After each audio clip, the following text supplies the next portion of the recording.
ਸਾਂਝੀ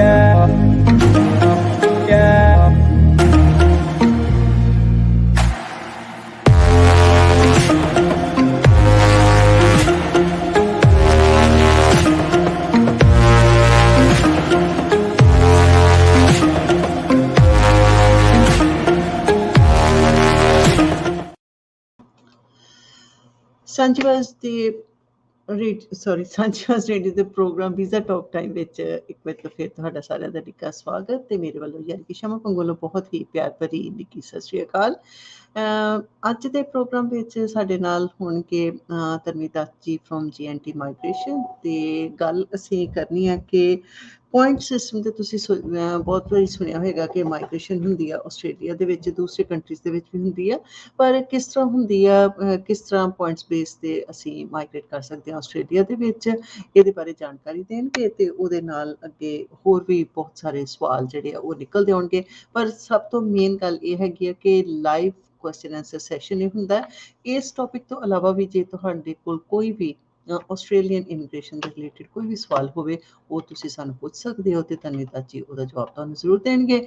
ਤੇ ਸਭ ਤੋਂ ਪਹਿਲਾਂ ਵੈਲਕਮ ਕਰ ਲੈਂਦੇ ਹਾਂ ਤਨਵੀ ਦੱਤ ਜੀ ਨੂੰ, ਕਿਉਂਕਿ ਤੁਹਾਡੇ ਸਵਾਲਾਂ ਦੇ ਜਵਾਬ ਜਿਹੜੇ ਆ ਉਹ ਤਨਵੀ ਜੀ ਨਹੀਂ ਦੇਣੇ ਆ।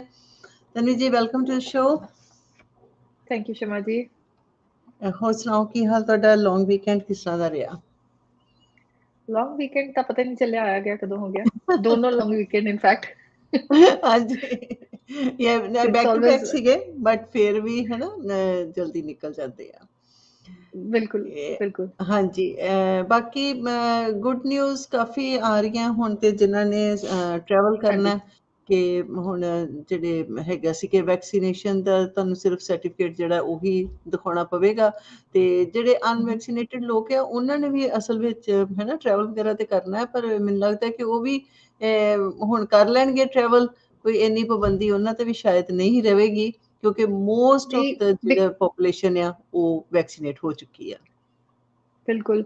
ਵਿਕਟੋਰੀਆ ਨੇ ਵੀ ਹੁਣ ਜਿਹੜੇ ਰੀਸੈਂਟ ਚੇਂਜਸ ਕਰੇ ਸੀਗੇ ਅਨਾਉਂਸ ਕਰਿਆ ਕਿਉਂਕਿ ਕੁਆਰੰਟਾਈਨ ਦੀ ਜਿਹੜੀ ਰਿਕੁਆਇਰਮੈਂਟ ਸੀਗੀਆਂ ਉਹ ਸਟੇਟ ਬਾਏ ਸਟੇਟ ਡਿਫਰ ਕਰ ਰਹੀਆਂ ਸੀਗੀਆਂ। ਇਮੀਗ੍ਰੇਸ਼ਨ ਨੇ ਕਿਹਾ ਸੀਗਾ ਕਿ ਸਾਡੇ ਵੱਲੋਂ ਤਾਂ ਸਿਰਫ ਜਿਹੜੇ ਡਬਲ ਡੋਜ਼ ਤੁਸੀਂ ਹੋਣੇ ਚਾਹੀਦੇ ਹੋ, ਉਹ ਤੋਂ ਬਾਅਦ ਤੁਹਾਡੀ ਸਟੇਟ ਜਿਹੜੀ ਕਿ ਤੁਸੀਂ ਜਾਣਾ, ਜੇ ਉੱਥੇ ਕੁਆਰੰਟਾਈਨ ਦੀ ਲੋੜ ਹੈ ਤਾਂ ਤੁਸੀਂ ਕਰੋਗੇ, ਨਹੀਂ ਤਾਂ ਨਹੀਂ।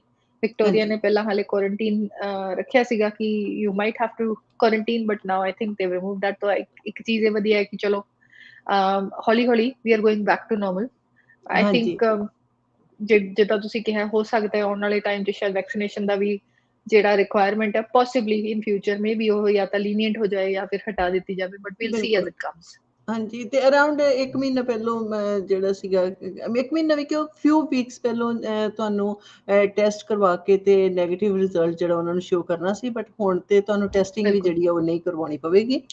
ਸੋ ਕਾਫੀ ਜਿਹੜਾ ਈਜ਼ੀ ਹੋ ਗਿਆ ਤੇ ਜਿਹੜੇ ਆਸਟ੍ਰੇਲੀਆ ਵਿੱਚ ਆਉਣਾ ਚਾਹੁੰਦੇ ਨੇ ਉਹਨਾਂ ਵਾਸਤੇ ਵੀ ਆਸਾਨੀ ਹੋ ਗਈ ਹੈ। ਬਟ ਅਸੀਂ ਗੱਲ ਕਰਨੀ ਹੈ ਕਿ ਆਸਟ੍ਰੇਲੀਆ ਦੀ ਮਾਈਗ੍ਰੇਸ਼ਨ ਦੀ, ਕਿਉਂਕਿ ਪੁਆਇੰਟਸ ਬੇਸ ਤੇ ਵੀ ਆਸਟ੍ਰੇਲੀਆ ਦੇ ਵਿੱਚ ਮਾਈਗ੍ਰੇਟ ਕੀਤਾ ਜਾ ਸਕਦਾ ਹੈ। ਸਿਰਫ ਤੇ ਸਿਰਫ ਸਟੂਡੈਂਟਸ ਹੀ ਨਹੀਂ ਆ ਸਕਦੇ ਤੇ ਪੁਆਇੰਟਸ ਬੇਸ ਦੇ ਉੱਤੇ ਜਿਹਨੂੰ ਅਸੀਂ ਕਹਿੰਦੇ ਆ ਕਿ ਮਾਈਗ੍ਰੇਸ਼ਨ ਹੁੰਦੀ ਆ, ਉਹਦੇ ਵਿੱਚ ਇਸ ਵੀਜ਼ਾ ਦੇ ਜਿਹੜੀ ਇਸ ਕੈਟੇਗਰੀ ਦੇ ਵਿੱਚ ਕਿਹੜੇ ਕਿਹੜੇ ਵੀਜ਼ਾਸ ਜਿਹੜੇ ਆ ਉਹ ਆਉਂਦੇ ਆ, ਉਹਦੇ ਬਾਰੇ ਅੱਜ ਤੁਸੀਂ ਸਾਨੂੰ ਜਾਣਕਾਰੀ ਜ਼ਰੂਰ ਦਿਓ। ਸ਼ਮਾ ਜੀ, ਇਸ ਟਾਈਮ ਸਭ ਤੋਂ ਜ਼ਿਆਦਾ ਕਾਮਨ ਜਿਹੜੀ PR ਦੀ ਜਿਹੜੀ ਰਾਈਟ ਨਾਓ ਪ੍ਰੋਬੇਬਿਲਿਟੀ ਬਣ ਰਹੀ ਹੈ ਲੋਕਾਂ ਦੀ, ਪੁਆਇੰਟਸ ਬੇਸ ਮਾਈਗ੍ਰੇਸ਼ਨ ਦੇ ਨਾਲ ਹੀ ਬਣ ਰਹੀ ਹੈ। ਔਰ ਸਭ ਤੋਂ ਜ਼ਿਆਦਾ ਕਾਮਨ ਔਰ ਸਭ ਤੋਂ ਜ਼ਿਆਦਾ ਪਪੂਲਰ PR ਦਾ ਜਿਹੜਾ ਤਰੀਕਾ ਹੈ ਉਹ ਇਹੀ ਹੁੰਦਾ ਹੈ। ਮੋਸਟਲੀ ਜਿੰਨੇ ਵੀ ਸਟੂਡੈਂਟਸ ਆਸਟ੍ਰੇਲੀਆ 'ਚ ਆਉਂਦੇ ਨੇ ਉਹ ਪੜ੍ਹਾਈ ਕਰਕੇ ਜਦੋਂ ਆਪਣੀ PR ਪਾਉਂਦੇ ਨੇ ਤਾਂ most of them points base category ਦੇ ਅੰਦਰ ਪਾਉਂਦੇ ਨੇ, ਜਿਹਦੇ 'ਚ ਆਪਾਂ ਸੁਣਦੇ ਹਾਂ ਕਿ ਇਨਵੀਟੇਸ਼ਨ ਆ ਗਿਆ, ਵੀਜ਼ਾ ਪਾਤਾ। ਹੁਣ ਇਹਦੇ 'ਚ 3 ਵੀਜ਼ਾ ਜਿਹੜੇ ਨੇ ਉਸ ਕੈਟੇਗਰੀ ਦੇ ਅੰਦਰ ਆਉਂਦੇ ਨੇ। 189 ਜਿਹੜਾ ਕਿ ਡਾਇਰੈਕਟਲੀ ਇਮੀਗ੍ਰੇਸ਼ਨ ਦਿੰਦੀ ਹੈ, ਦੂਜਾ ਸਟੇਟ ਨੋਮੀਨੇਸ਼ਨ ਵੱਲੋਂ 190 ਔਰ ਤੀਜਾ 491। 491 ਸਟੇਟ ਵੱਲੋਂ ਵੀ ਹੁੰਦਾ ਔਰ 491 ਡਾਇਰੈਕਟਲੀ ਇਮੀਗ੍ਰੇਸ਼ਨ ਵੀ ਵੱਲੋਂ ਵੀ ਹੁੰਦਾ, ਜਿਹਦੇ 'ਚ ਫੈਮਿਲੀ ਸਪਾਂਸਰ ਕਰ ਸਕਦੀ ਹੈ। ਸੋ 3 ਕੈਟੇਗਰੀ ਦੇ ਵੀਜ਼ਾ ਜਿਹੜੇ ਨੇ ਉਹ ਪੁਆਇੰਟਸ ਬੇਸ ਦੇ ਅੰਡਰ ਆਉਂਦੇ ਨੇ। ਠੀਕ। ਤੇ ਜਿਸ ਤਰ੍ਹਾਂ ਕਿ ਅਸੀਂ ਮੈਂ ਪਹਿਲਾਂ ਕਿਹਾ ਕਿ ਸਿਰਫ ਤੇ ਸਿਰਫ ਜਿਹੜੇ ਕਿ ਮਤਲਬ ਸਟੂਡੈਂਟਸ ਜਿਹੜੇ ਆ ਜਾਂਦੇ ਨੇ ਉਹਨਾਂ ਵਾਸਤੇ ਤੇ ਹਾਂ ਪੁਆਇੰਟਸ ਉਹਨਾਂ ਨੂੰ ਬਣਾਉਣੇ ਪੈਂਦੇ ਆ ਆਪਣਾ ਵੀਜ਼ਾ ਲੈਣ ਵਾਸਤੇ। ਤੇ ਪਰ ਜਿਹੜੇ ਲੋਕੀ ਕਿ ਆਫਸ਼ੋਰ ਹੁੰਦੇ ਨੇ ਹੈ ਨਾ, ਜਿਹੜੇ ਇੱਥੇ ਆ ਕੇ ਨਹੀਂ ਪੜ੍ਹਾਈ ਕਰਦੇ, ਉਹ ਵੀ ਕੀ ਪੁਆਇੰਟਸ ਬੇਸ ਤੇ ਆ ਸਕਦੇ ਆ ਕਿ ਉਹਨਾਂ ਦੇ ਜੇ ਪੁਆਇੰਟਸ ਬਣਦੇ ਨੇ ਤੇ ਉਹ ਉੱਥੋਂ ਹੀ ਆਪਣੀ ਕੰਟਰੀ ਦੇ ਵਿੱਚੋਂ ਬੈਠੇ ਹੀ ਅਪਲਾਈ ਕਰ ਲੈਣ ਤੇ ਪੁਆਇੰਟਸ ਬੇਸ ਤੇ ਉਹਨੂੰ ਵੀਜ਼ਾ ਮਿਲ ਜਾਏਗਾ। ਤੇ ਉਸ ਵੀਜ਼ਾ ਨੂੰ ਕੀ ਕਹਿੰਦੇ ਨੇ? ਸੇਮ, ਬਿਲਕੁਲ ਐਗਜ਼ੈਕਟ ਤੁਸੀਂ ਸਹੀ ਗੱਲ ਕਹੀ ਹੈ। ਜਿਹੜੀ ਪੁਆਇੰਟਸ ਬੇਸ ਮਾਈਗ੍ਰੇਸ਼ਨ ਹੁੰਦੀ ਹੈ ਸ਼ਮਾ ਜੀ, ਉਹ ਸਿਰਫ ਆਸਟ੍ਰੇਲੀਆ ਦੇ ਵਿੱਚ ਰਹਿਣ ਵਾਲੇ ਬੱਚਿਆਂ ਲਈ ਨਹੀਂ ਹੁੰਦੀ, ਉਹ ਆਲ ਓਵਰ ਦ ਵਰਲਡ ਕਿਸੇ ਵੀ ਥਾਂ ਤੇ ਕਿਸੇ ਵੀ ਕੰਟਰੀ 'ਚ ਤੁਸੀਂ ਬੈਠੇ ਹੋ, ਤੁਸੀਂ ਪੁਆਇੰਟ ਬੇਸ ਮਾਈਗ੍ਰੇਸ਼ਨ ਲਈ ਕੁਆਲੀਫਾਈ ਕਰ ਸਕਦੇ ਹੋ। ਸੋ ਮੈਕਸਿਮਮ ਜਿਹੜੇ ਕੇਸਿਸ ਹੁੰਦੇ ਨੇ ਆਸਟ੍ਰੇਲੀਆ ਦੇ ਵਿਦਿਨ ਲੱਗਦੇ ਨੇ, ਬਟ ਇਹਦੇ ਚੋਂ ਕਾਫੀ ਬੜਾ ਚੰਕ ਜਿਹੜਾ ਉਹ ਬਾਹਰਲੇ ਸਟੂਡੈਂਟਸ ਜਿਹੜੇ ਹੁੰਦੇ ਨੇ ਉਹਨਾਂ ਵੱਲੋਂ ਵੀ ਆਉਂਦਾ, ਜਾਂ ਬਾਹਰਲੇ ਪ੍ਰੋਫੈਸ਼ਨਲਸ ਆਈ ਮਸਟ ਸੇ, ਕਿਉਂਕਿ ਜਿਹੜੀ ਆਸਟ੍ਰੇਲੀਆ ਦੀ PR ਹੈ ਉਹ ਇਹਦੇ ਤੇ ਡਿਪੈਂਡ ਕਰਦੀ ਹੈ ਵੀ ਕਿਹੜੀ ਸਕਿੱਲ 'ਚ ਕਿੰਨੀ ਸ਼ਾਰਟੇਜ ਹੈ। ਜਿੱਦਾਂ ਅੱਜ ਦੀ ਘੜੀ 'ਚ ਜੇ ਆਪਾਂ ਗੱਲ ਕਰਦੇ ਹਾਂ ਤਾਂ ਮੈਡੀਕਲ ਦੀ ਆਕੂਪੇਸ਼ਨਸ ਦੇ ਵਿੱਚ ਬਹੁਤ ਜ਼ਿਆਦਾ ਡਿਮਾਂਡ ਹੈ, ਤਾਂ they have basically only and only focused ਕਿ ਆਪਾਂ ਮੈਡੀਕਲ ਦੇ ਰਿਲੇਟਡ ਜਿਹੜੀਆਂ ਆਕੂਪੇਸ਼ਨਸ ਨੇ ਉਹਨਾਂ ਨੂੰ PR ਦਈਏ, ਔਰ ਮੈਡੀਕਲ ਵਾਲਿਆਂ ਨੂੰ, ਆਫਸ਼ੋਰ ਵਾਲਿਆਂ ਨੂੰ, ਔਨਸ਼ੋਰ ਵਾਲਿਆਂ ਨੂੰ, ਸਾਰਿਆਂ ਨੂੰ PR ਦੇ ਲਈ ਇਨਵੀਟੇਸ਼ਨਸ ਆਉਂਦੇ ਰਹੇ ਨੇ, ਐਜ਼ ਲੌਂਗ ਐਜ਼ ਦੇ ਹੈਡ ਦ ਬੇਸਿਕ ਪੁਆਇੰਟ ਸਕੋਰ ਜਿੰਨਾ ਉਹਨਾਂ ਨੂੰ ਚਾਹੀਦਾ ਸੀਗਾ, ਜਿਹੜਾ ਕਿ ਡਿਫਰੈਂਟ ਫੈਕਟਰਸ ਤੋਂ ਜੋੜ ਕੇ ਬਣਦਾ ਹੈ।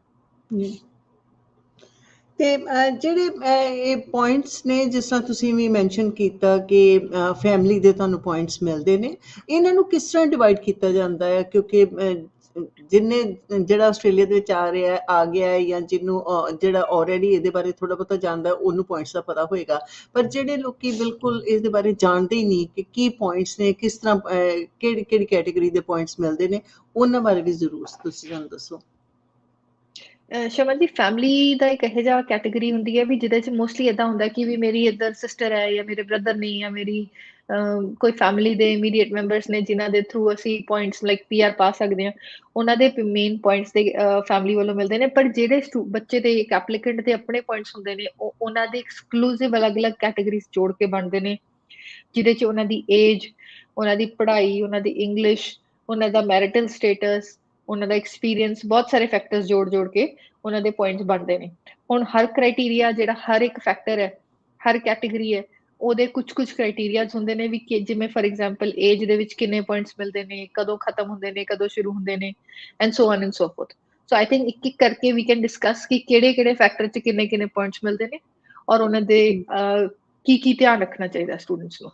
ਹਾਂਜੀ, ਤੇ ਜਿਸ ਤਰ੍ਹਾਂ ਤੁਸੀਂ ਏਜ ਦੀ ਗੱਲ ਕਰ ਰਹੇ ਹੋ, ਤੇ ਏਜ ਦਾ ਮਤਲਬ ਕਿ ਕਿੰਨੀ ਏਜ ਵਾਲੇ ਨੂੰ ਉਹਦਾ ਬੈਨੀਫਿਟ ਹੁੰਦਾ ਹੈ, ਤੇ ਕਿੰਨੇ ਵਾਲੇ ਨੂੰ ਥੋੜਾ ਜਿਹਾ ਪੈਨਲਟੀ ਪੈ ਜਾਂਦੀ ਹੈ, ਕੀ ਕੱਟ ਆਫ ਟਾਈਮ ਹੁੰਦਾ ਹੈ ਨਾ? ਕਿਉਂਕਿ ਕਈ ਵਾਰੀ ਹੁੰਦਾ ਹੈ ਕਿ ਅਸੀਂ 1-2 ਸਾਲ ਹੀ ਸਾਡੇ ਰਹਿੰਦੇ ਹੁੰਦੇ ਆ, ਤੇ ਅਸੀਂ ਕਹਿੰਦੇ ਚਲੋ ਜੀ ਮਤਲਬ ਅਪਲਾਈ ਕਰ ਦਈਏ, ਪਰ ਬਿਲਕੁਲ ਮਤਲਬ ਕਿ ਸਾਡਾ ਨਹੀਂ ਚਾਂਸ ਨਹੀਂ ਬਣਨਾ ਹੁੰਦਾ ਹੈ ਨਾ। ਥੋੜਾ ਜਿਹਾ ਏਜ ਬਾਰੇ ਵੀ ਤੁਸੀਂ ਜ਼ਰੂਰ ਦੱਸ ਦਿਓ। ਬਿਲਕੁਲ।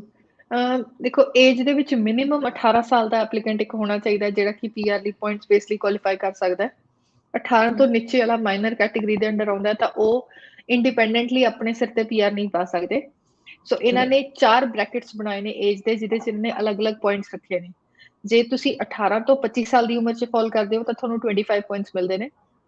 ਫਿਰ ਜੇ ਤੁਸੀਂ 25 ਤੋਂ 32 ਇਅਰਸ ਦੀ ਏਜ ਦੇ ਵਿੱਚ ਫਾਲ ਕਰਦੇ ਹੋ ਤਾਂ ਉਹਦੇ ਵਿੱਚ ਤੁਹਾਨੂੰ ਜਿਹੜੇ ਨੇ ਉਹ ਮੈਕਸਿਮਮ 30 ਪੁਆਇੰਟਸ ਮਿਲਦੇ ਨੇ। ਫਿਰ ਜਦੋਂ ਤੁਸੀਂ 33 ਟੂ 40 ਇਅਰਸ ਦੀ ਏਜ 'ਚ ਫਾਲ ਕਰਦੇ ਹੋ ਫਿਰ 25 ਮਿਲਦੇ ਨੇ, ਔਰ ਜੇ ਤੁਸੀਂ 41 ਤੋਂ ਲੈ ਕੇ 45 ਜਿਹੜਾ ਕਿ ਕੱਟ ਆਫ ਹੈ, 45 ਜਿਹੜਾ ਲਾਸਟ ਤੁਹਾਡਾ ਈਅਰ ਹੁੰਦਾ, final year for getting a PR, ਉਹਦੇ 'ਚ ਫਾਲ ਕਰਦੇ ਤਾਂ ਉਹਦੇ 'ਚ 15 ਪੁਆਇੰਟਸ ਮਿਲਦੇ ਨੇ। ਸੋ ਜੇ ਤੁਸੀਂ ਦੇਖੋ ਤਾਂ ਮੈਕਸਿਮਮ ਪੁਆਇੰਟਸ ਜਿਹੜੇ ਨੇ ਉਹ 25 ਸਾਲਾਂ ਤੋਂ 32 ਸਾਲ ਦੀ ਏਜ ਗਰੁੱਪ ਵਾਲਿਆਂ ਨੂੰ ਮਿਲਦੇ ਨੇ। ਔਰ ਉਹਦਾ ਮਕਸਦ ਇਹ ਹੁੰਦਾ ਵੀ according to Australia they would want to bring in the people ਜਿਹੜੇ ਕਿ ਰਾਈਟ ਏਜ ਬ੍ਰੈਕਟ 'ਚ ਨੇ, ਔਰ ਸਕਿੱਲ ਫੋਰਸ 'ਚ ਆ ਕੇ ਲੰਬੀ ਦੇਰ ਤੱਕ ਕੰਮ ਕਰ ਸਕਦੇ ਨੇ, ਔਰ ਜਿਹੜੀ ਇਹਨਾਂ ਦੀ ਸਕਿੱਲ ਸ਼ਾਰਟੇਜ ਦੀ ਆਕੂਪੇਸ਼ਨਸ ਨੇ ਉਹਨਾਂ ਨੂੰ ਫਿਲ ਕਰਕੇ ਔਰ ਉਹਨਾਂ ਦੀ ਸ਼ਾਰਟੇਜ ਨੂੰ ਕੰਪਲੀਟ ਕਰ ਸਕਦੇ ਨੇ, ਮਤਲਬ ਖਤਮ ਕਰ ਸਕਦੇ ਨੇ। ਜੀ, ਜਿਸ ਤਰ੍ਹਾਂ ਕਿ ਮਤਲਬ ਕਿ ਸਪੋਜ਼ ਕਰ ਲਓ, ਆਪਾਂ ਲੈ ਲੈਂਦੇ ਹਾਂ ਕਿ ਕੋਈ ਨਰਸ ਆ, ਹੈ ਨਾ, ਤੇ ਜੇ ਉਹ 18 to 25 ਦੇ, ਲਾਈਕ ਕਿ 25 ਤੋਂ ਛੋਟੀ ਏਜ ਦੇ ਆ, ਤੇ ਉਹਨੂੰ ਪੁਆਇੰਟਸ ਜ਼ਿਆਦਾ ਮਿਲਣਗੇ, ਤੇ ਜੇ ਉਹ ਕਲੋਜ਼ ਟੂ 45 ਹੈ ਤੇ ਉਹਨਾਂ ਦੇ ਫਿਰ ਪੁਆਇੰਟਸ ਉਹਨਾਂ ਨੂੰ ਘੱਟ ਮਿਲਣਗੇ ਏਜ ਦੇ। 25 ਸਾਲਾਂ ਤੱਕ ਮਤਲਬ ਉਹਨਾਂ ਕਿ ਨੂੰ 25 ਪੁਆਇੰਟਸ ਮਿਲਣਗੇ। ਆਕੂਪੇਸ਼ਨ ਦ ਸੇਮ ਹੈ। ਮੋਮੈਂਟ ਦੇ ਹਾਂਜੀ ਹਾਂਜੀ, ਐਗਜ਼ੈਕਟਲੀ, ਤੁਸੀਂ ਬਿਲਕੁਲ ਸਹੀ ਕਹਿ ਰਹੇ ਹੋ। ਆਕੂਪੇਸ਼ਨ ਸੇਮ ਹੈ। ਆਕੂਪੇਸ਼ਨ ਵਾਲੀ ਚੀਜ਼ ਲਿਸਟ ਦੇ ਹਿਸਾਬ ਨਾਲ ਆਉਂਦੀ ਹੈ ਕਿ ਹਾਂਜੀ ਲਿਸਟ ਦੇ ਵਿੱਚ ਫॉर ਐਗਜ਼ਾਮਪਲ ਹੁਣ 2 ਆਕੂਪੇਸ਼ਨਸ ਦੀ ਜੇ ਆਪਾਂ ਕੰਪੈਰੀਜ਼ਨ ਕਰਦੇ ਹਾਂ, ਫॉर ਐਗਜ਼ਾਮਪਲ ਇੱਕ ਗਾਰਡਨਰ ਹੋ ਗਿਆ ਜਾਂ ਇੱਕ ਹੇਅਰ ਡਰੈਸਰ ਹੋ ਗਿਆ, ਆ 2 ਆਕੂਪੇਸ਼ਨਸ ਨੂੰ ਆਪਾਂ ਦੇਖੀਏ, ਔਰ ਦੂਜੇ ਪਾਸੇ ਆਪਾਂ ਆਕੂਪੇਸ਼ਨਸ ਲੈਂਦੇ ਹਾਂ ਜਿਵੇਂ ਰਜਿਸਟਰਡ ਨਰਸਿਸ ਹੋ ਗਈਆਂ ਜਾਂ ਸੋਸ਼ਲ ਵਰਕਰਸ ਹੋ ਗਏ। ਇਹਨਾਂ ਦੋਨਾਂ 'ਚ ਡਿਫਰੈਂਸ ਇਹ ਹੈ ਕਿ ਜਿਹੜੀਆਂ ਆਕੂਪੇਸ਼ਨਸ ਨੇ ਉਹ ਹਾਈ ਡਿਮਾਂਡ ਵਾਲੀਆਂ ਨਰਸਿਸ ਔਰ ਸੋਸ਼ਲ ਵਰਕਰ ਨੇ, ਤਾਂ ਉਹਨਾਂ ਨੂੰ ਇਨਵੀਟੇਸ਼ਨ ਆਉਣ ਦੇ ਵੱਧ ਚਾਂਸਸ ਹੁੰਦੇ ਨੇ। At the same time hairdressers ਔਰ ਜਿਹੜਾ ਗਾਰਡਨਰ ਜਾਂ ਹੋਰ ਆਕੂਪੇਸ਼ਨਸ ਨੇ, ਉਹਨਾਂ ਦੇ ਕੈਟੇਗਰੀ ਜਿਹੜੀ ਹੈ ਉਹ ਫਿਰ ਡਿਫਰੈਂਟ ਵੀਜ਼ਾ ਦੇ ਅੰਡਰ ਆਉਂਦੀ ਹੈ। ਸੋ ਪੁਆਇੰਟਸ ਜਿਹੜੇ ਨੇ ਉਹ ਡਜ਼ਨਟ ਮੈਟਰ ਵੀ ਤੁਸੀਂ ਕਿਹੜੀ ਆਕੂਪੇਸ਼ਨ ਦੇ ਅੰਡਰ ਜਾ ਰਹੇ ਹੋ, ਤੁਸੀਂ ਰਾਈਟ ਵੀਜ਼ਾ ਦੇ ਵਿੱਚ ਜਾਣੇ ਚਾਹੀਦੇ ਹੋ, ਪੁਆਇੰਟਸ ਤੁਹਾਨੂੰ ਐਗਜ਼ੈਕਟਲੀ ਸੇਮ ਮਿਲਦੇ ਨੇ। ਏਜ ਦੇ ਵਿੱਚ ਜੇ ਤੁਸੀਂ 18 ਤੋਂ 25 ਸਾਲਾਂ ਦੇ ਹੋ ਤਾਂ ਤੁਹਾਨੂੰ 25 ਪੁਆਇੰਟਸ ਮਿਲਦੇ ਨੇ, ਬਟ ਮੈਕਸਿਮਮ ਪੁਆਇੰਟ ਮਿਲਦੇ ਨੇ ਜਦੋਂ ਤੁਸੀਂ 25 ਸਾਲ ਤੋਂ ਲੈ ਕੇ 32 ਸਾਲ ਦੀ ਏਜ ਗਰੁੱਪ 'ਚ ਫਾਲ ਕਰਦੇ ਹੋ, 32 ਤੱਕ। ਜੀ, ਤੇ ਇਸੇ ਤਰ੍ਹਾਂ ਜਿਸ ਤਰ੍ਹਾਂ ਹੁਣ ਆਸਟ੍ਰੇਲੀਆ ਆਉਣ ਵਾਸਤੇ ਇੰਗਲਿਸ਼ ਟੈਸਟ ਤੁਹਾਨੂੰ ਪਾਸ ਕਰਨਾ ਪੈਂਦਾ ਹੈ ਨਾ। ਪਹਿਲੋਂ ਤੇ ਬਿਲਕੁਲ ਕੁਛ ਨਹੀਂ ਸੀ ਹੁੰਦਾ, ਇੰਗਲਿਸ਼ ਬਾਰੇ ਪੁੱਛਦੇ ਵੀ ਨਹੀਂ ਸੀ ਹੁੰਦੇ।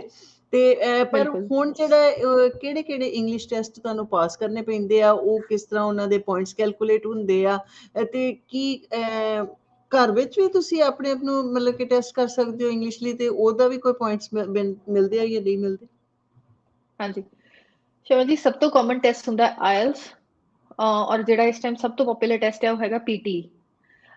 ਇਹ ਦੋ ਟੈਸਟ ਦੇ ਇਲਾਵਾ ਲੋਕ ਐਪਲੀਕੈਂਟ ਟੋਫਲ ਵੀ ਦੇ ਸਕਦਾ ਹੈ, ਕੈਂਬਰਿਜ ਟੈਸਟ ਵੀ ਦੇ ਸਕਦਾ ਹੈ, ਔਰ ਕੁਝ ਕੇਸਿਸ 'ਚ OET ਜਿਹੜਾ ਕਿ ਮੇਨਲੀ ਮੈਡੀਕਲ ਆਕੂਪੇਸ਼ਨ ਦੇ ਅਰਾਊਂਡ ਟੈਸਟ ਡਿਜ਼ਾਈਨ ਕੀਤਾ ਗਿਆ, ਉਹ ਵੀ ਦੇ ਸਕਦਾ ਹੈ। ਹੁਣ ਪਹਿਲਾਂ ਜਦੋਂ ਪੁਰਾਣੇ ਟਾਈਮਾਂ 'ਚ ਅਸੀਂ ਸੁਣਦੇ ਹੁੰਦੇ ਸੀ ਲੋਕ USA ਜਾਂਦੇ ਹੁੰਦੇ ਸੀ, ਉਦੋਂ ਟੋਫਲ ਸਭ ਤੋਂ ਕਾਮਨ ਟੈਸਟ ਹੁੰਦਾ ਸੀਗਾ। ਹੌਲੀ ਹੌਲੀ ਟੋਫਲ ਨੂੰ ਆਇਲਸ ਨੇ ਰਿਪਲੇਸ ਕਰਤਾ, ਰਿਪਲੇਸ ਇਨ ਦ ਸੈਂਸ ਕਿ ਉਹ ਜ਼ਿਆਦਾ ਈਜ਼ੀ ਸੀਗਾ ਤਾਂ ਕੰਪੈਰੇਬਲੀ ਉਹਦੇ 'ਚ ਆ ਗਿਆ। ਔਰ ਹੁਣ PT, ਕਿਉਂਕਿ PT totally computer based test ਹੈ। ਆਇਲਸ ਦੇ ਵਿੱਚ ਫਿਰ ਵੀ ਐਪਲੀਕੈਂਟ ਨੂੰ ਇੱਕ ਹਿਊਮਨ ਇੰਟਰੈਕਸ਼ਨ ਦੀ ਹੁੰਦੀ ਹੈ, ਕਿਉਂਕਿ 4 ਮੋਡਿਊਲਸ ਹੁੰਦੇ ਨੇ, ਲਿਸਨਿੰਗ, ਸਪੀਕਿੰਗ, ਰੀਡਿੰਗ, ਰਾਈਟਿੰਗ। ਇਹ 4 ਮੋਡਿਊਲ ਸਾਰੇ ਟੈਸਟ ਦੇ ਵਿੱਚ ਸੇਮ ਨੇ, ਬਟ ਇਹਨਾਂ ਦੇ ਵਿੱਚ ਸਿਰਫ ਮੇਨ ਜਿਹੜੀ ਚੀਜ਼ ਹੈ, ਇਹ ਟੈਸਟ ਜਿਹੜੇ ਨੇ ਟੈਸਟ ਸੈਂਟਰ 'ਚ ਜਾ ਕੇ ਹੀ ਦੇਣੇ ਪੈਂਦੇ ਨੇ। ਔਰ ਟੈਸਟ ਸੈਂਟਰ ਤੇ ਜਾ ਕੇ ਦੇਣ ਦਾ ਮਤਲਬ ਇਹ ਹੈ ਕਿ ਤੁਹਾਨੂੰ ਇੱਕ ਪ੍ਰੋਪਰ ਡੇਟ ਡਿਸਾਈਡ ਕਰਕੇ ਔਰ ਪ੍ਰਿਪੇਅਰ ਕਰਕੇ ਜਾਣਾ ਪੈਂਦਾ ਹੈ। ਡਿਊਰਿੰਗ ਕੋਵਿਡ ਇਹ ਹੋ ਗਿਆ ਸੀਗਾ ਕਿ ਟੈਸਟ ਬੁਕਿੰਗਸ ਬੰਦ ਹੋ ਗਈਆਂ ਸੀਗੀਆਂ, ਜਿਹਦੇ ਕਰਕੇ ਬਹੁਤ ਸਾਰੇ ਮਤਲਬ ਇਹ ਗੱਲ ਚੱਲੀ ਸੀ ਕਿ ਬਹੁਤ ਸਾਰੇ ਜਿਹੜੇ ਵੀਜ਼ਾਸ ਨੇ ਉਹਨਾਂ ਦੇ ਲਈ ਗਵਰਨਮੈਂਟ ਨੇ ਜਾਂ ਤਾਂ ਇੰਗਲਿਸ਼ ਟੈਸਟ ਵੇਵ ਕਰਤੇ ਨੇ, ਜਾਂ ਉਹਨਾਂ ਦੀ ਬੁਕਿੰਗ ਦੇ ਬੇਸਿਸ ਤੇ ਹੀ ਉਹਨਾਂ ਨੇ ਟੈਸਟ ਪਾਣੇ ਸ਼ੁਰੂ ਕਰਤੇ ਨੇ, ਜਾਂ ਕਈ ਕੇਸਿਸ 'ਚ ਇਹ ਵੀ ਗੱਲ ਚੱਲ ਰਹੀ ਸੀ ਕਿ ਹੋਮ ਬੇਸਡ, ਜਿਵੇਂ ਟੋਫਲ ਦੇ ਵਿੱਚ ਹੋਮ ਬੇਸਡ ਟੈਸਟ ਹੈ, ਆਇਲਸ ਔਰ ਈਵਨ ਜਿਹੜੇ ਸਰਟਨ ਹੋਰ ਟੈਸਟ ਪੇਪਰਸ ਨੇ ਜਿਹੜੇ ਕਿ ਹੋਮ ਬੇਸਡ ਕੁਝ ਟੈਸਟ ਪ੍ਰਿਪੇਅਰ ਕਰਕੇ ਉਹਨਾਂ ਨੇ ਡਿਜ਼ਾਈਨ ਕੀਤੇ ਹੋਏ ਨੇ। ਇਮੀਗ੍ਰੇਸ਼ਨ ਉਹ ਟੈਸਟ ਐਕਸੈਪਟ ਨਹੀਂ ਕਰਦੀ ਫॉर ਥੀਸ ਵੀਜ਼ਾਸ 189, 190 ਔਰ 491 ਲਈ। ਇਹ ਸਾਰੇ ਦੇ ਸਾਰੇ ਜਿਹੜੇ ਕਿ ਟੈਸਟ ਨੇ ਉਹ ਟੈਸਟ ਸੈਂਟਰ 'ਚ ਜਾ ਕੇ ਦਿੱਤੇ ਹੋਣੇ ਚਾਹੀਦੇ ਨੇ, ਹੋਮ ਬੇਸਡ ਟੈਸਟ ਐਕਸੈਪਟੇਬਲ ਨਹੀਂ ਹੈਗੇ।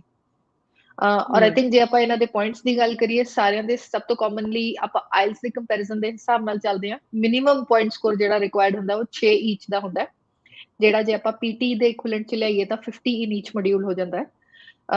ਉਹ ਤੋਂ ਉੱਤੇ ਜੇ ਤੁਸੀਂ ਉਹਦੇ 'ਚ ਕੋਈ ਤੁਹਾਨੂੰ ਐਕਸਟਰਾ ਪੁਆਇੰਟਸ ਨਹੀਂ ਮਿਲਦੇ, ਬਟ ਜੇ ਤੁਸੀਂ 7 ਈਚ ਤੇ ਜਾਂਦੇ ਹੋ ਤੁਹਾਨੂੰ 10 ਪੁਆਇੰਟ ਮਿਲਦੇ ਨੇ, ਔਰ 8 ਈਚ ਤੇ ਜਾਂਦੇ ਹੋ ਤਾਂ ਮੈਕਸਿਮਮ 20 ਪੁਆਇੰਟਸ ਮਿਲਦੇ ਨੇ। So you can score up to 20 points maximum ਜੇ ਤੁਸੀਂ ਟੈਸਟ ਇੰਗਲਿਸ਼ ਦਾ ਕੋਈ ਵੀ ਟੈਸਟ ਦੋ, ਔਰ ਆਇਲਸ ਇਕੁਇਵਲੈਂਟ 8 ਦੇ ਵਿੱਚ ਤੁਹਾਡਾ ਮਤਲਬ ਉਹ ਆਇਲਸ ਦੇ ਵਿੱਚ 8 ਜਾਂ ਉਹਦੇ ਇਕੁਇਵਲੈਂਟ ਦਾ ਟੈਸਟ ਸਕੋਰ PT ਦੇ ਵਿੱਚ, OET ਦੇ ਵਿੱਚ ਜਾਂ ਕੈਂਬਰਿਜ ਇੰਟਰਨੈਸ਼ਨਲ ਟੈਸਟ ਦੇ ਵਿੱਚ ਆਉਂਦਾ ਤੁਹਾਡਾ। ਜੀ, ਤੇ ਤਨੀ ਜੀ ਪਹਿਲੇ ਜਿਸ ਤਰ੍ਹਾਂ ਜਦੋਂ ਸਟੂਡੈਂਟ ਵੀਜ਼ਾਸ ਸ਼ੁਰੂ ਹੋਏ, ਆਸਟ੍ਰੇਲੀਆ ਨੇ ਸਟੂਡੈਂਟਸ ਲੈ ਕੇ ਆਉਣੇ ਸ਼ੁਰੂ ਕੀਤੇ, ਉਦੋਂ ਆਮ ਤੌਰ ਤੇ ਛੋਟੇ ਕੋਰਸਿਸ ਜਿਹੜੇ ਸੀਗੇ ਕਿ ਜਿਹਨਾਂ ਨੂੰ ਆਪਾਂ ਸਰਟੀਫਿਕੇਟਸ ਕਹਿ ਦਿੰਦੇ ਆ, ਹੈ ਨਾ, ਉਹ ਵੀ ਕਰਕੇ ਤੇ ਕਈ ਵਾਰੀ ਤੁਹਾਡੀ PR ਦੇ ਪੁਆਇੰਟਸ ਜਿਹੜੇ ਉਹ ਬਣ ਜਾਂਦੇ ਸੀਗੇ। ਪਰ ਹੁਣ ਜਿਹੜੀ ਆ ਉਹ ਹਾਇਰ ਕੁਆਲੀਫਿਕੇਸ਼ਨਸ ਜਿਹੜੀਆਂ ਤੁਹਾਨੂੰ ਉਹਦੇ ਵਾਸਤੇ ਤੁਸੀਂ ਆਸਟ੍ਰੇਲੀਆ ਆਉਂਦੇ ਹੋ ਤੇ ਫਿਰ ਹੀ ਤੁਹਾਡੇ PR ਦੇ ਚਾਂਸਿਸ ਬਣਦੇ ਨੇ। ਉਹਦੇ ਬਾਰੇ ਜੇ ਤੁਸੀਂ ਸਾਨੂੰ ਦੱਸੋ ਕਿ ਉਹਨਾਂ ਦੀ ਡਿਵੀਜ਼ਨ ਕਿਸ ਤਰ੍ਹਾਂ ਹੁੰਦੀ ਆ, ਹਾਈਐਸਟ ਕੁਆਲੀਫਿਕੇਸ਼ਨ ਕੀ ਹੁੰਦੀ ਆ ਆਸਟ੍ਰੇਲੀਆ ਵਾਸਤੇ, ਤੇ ਉਹਨਾਂ ਦੇ ਪੁਆਇੰਟਸ ਜਿਹੜੇ ਆ ਉਹ ਔਨਸ਼ੋਰ ਤੇ ਆਫਸ਼ੋਰ ਵਾਸਤੇ ਕਿਸ ਤਰ੍ਹਾਂ ਵਰਕਆਊਟ ਹੁੰਦੇ ਨੇ? ਸ਼ਾਇਦ ਜੀ ਇਹਨਾਂ ਨੇ ਡਿਵੀਜ਼ਨ ਕੀਤਾ ਹੋਇਆ ਬੇਸਿਕਲੀ 4 ਕੈਟਾਗਰੀ ਦੇ ਵਿੱਚ। ਜੇ ਐਪਲੀਕੈਂਟ ਨੇ ਸਰਟੀਫਿਕੇਟ, ਡਿਪਲੋਮਾ ਜਾਂ ਐਡਵਾਂਸ ਡਿਪਲੋਮਾ ਲੈਵਲ ਦੀ ਪੜ੍ਹਾਈ ਕੀਤੀ ਹੈ, ਉਹ ਉਹਨਾਂ ਨੂੰ ਉਹਦੇ 10 ਪੁਆਇੰਟਸ ਮਿਲਦੇ ਨੇ। ਜੇ ਉਹਨਾਂ ਨੇ ਬੈਚਲਰ ਲੈਵਲ ਦੀ ਪੜ੍ਹਾਈ ਕੀਤੀ ਹੈ ਤਾਂ ਉਹਨਾਂ ਨੂੰ 15 ਪੁਆਇੰਟਸ ਮਿਲਦੇ ਨੇ, ਬੈਚਲਰ ਔਰ masters ਬਾय course work. Masters ਬਾय course work ਮਤਲਬ ਰੂਟੀਨ ਦੀ ਮਾਸਟਰਸ। ਫਿਰ ਜੇ ਉਹਨਾਂ ਨੇ ਮਾਸਟਰਸ ਬਾय ਰਿਸਰਚ ਕੀਤੀ ਹੈ ਤਾਂ ਉਹਨਾਂ ਨੂੰ ਉਹ ਤੋਂ ਉੱਪਰ 5 ਪੁਆਇੰਟ ਮਿਲਦੇ ਨੇ, ਔਰ PhD ਦੇ ਉਹਨਾਂ ਨੂੰ ਟੋਟਲ ਮਿਲਾ ਕੇ ਹੋਰ 5 ਪੁਆਇੰਟ ਮਿਲਦੇ ਨੇ। ਮਤਲਬ ਟੋਟਲ ਮਿਲਾ ਕੇ ਜੇ ਜਨਰਲ ਕੈਟੇਗਰੀ 'ਚ ਦੇਖੀ ਜਾਈਏ ਤਾਂ ਜਿਹੜੇ ਬੱਚੇ ਬੈਚਲਰ ਕਰਦੇ ਨੇ ਜਾਂ ਫਿਰ ਬੈਚਲਰ ਦੇ similar masters ਬਾय normal trade, normal course work ਕਰਦੇ ਨੇ, ਉਹਨਾਂ ਨੂੰ ਜਿਹੜੇ 15 ਪੁਆਇੰਟਸ ਮਿਲਦੇ ਨੇ ਆਸਟ੍ਰੇਲੀਆ ਦੇ ਵਿੱਚ ਪੜ੍ਹਾਈ ਕਰਨ ਦੇ।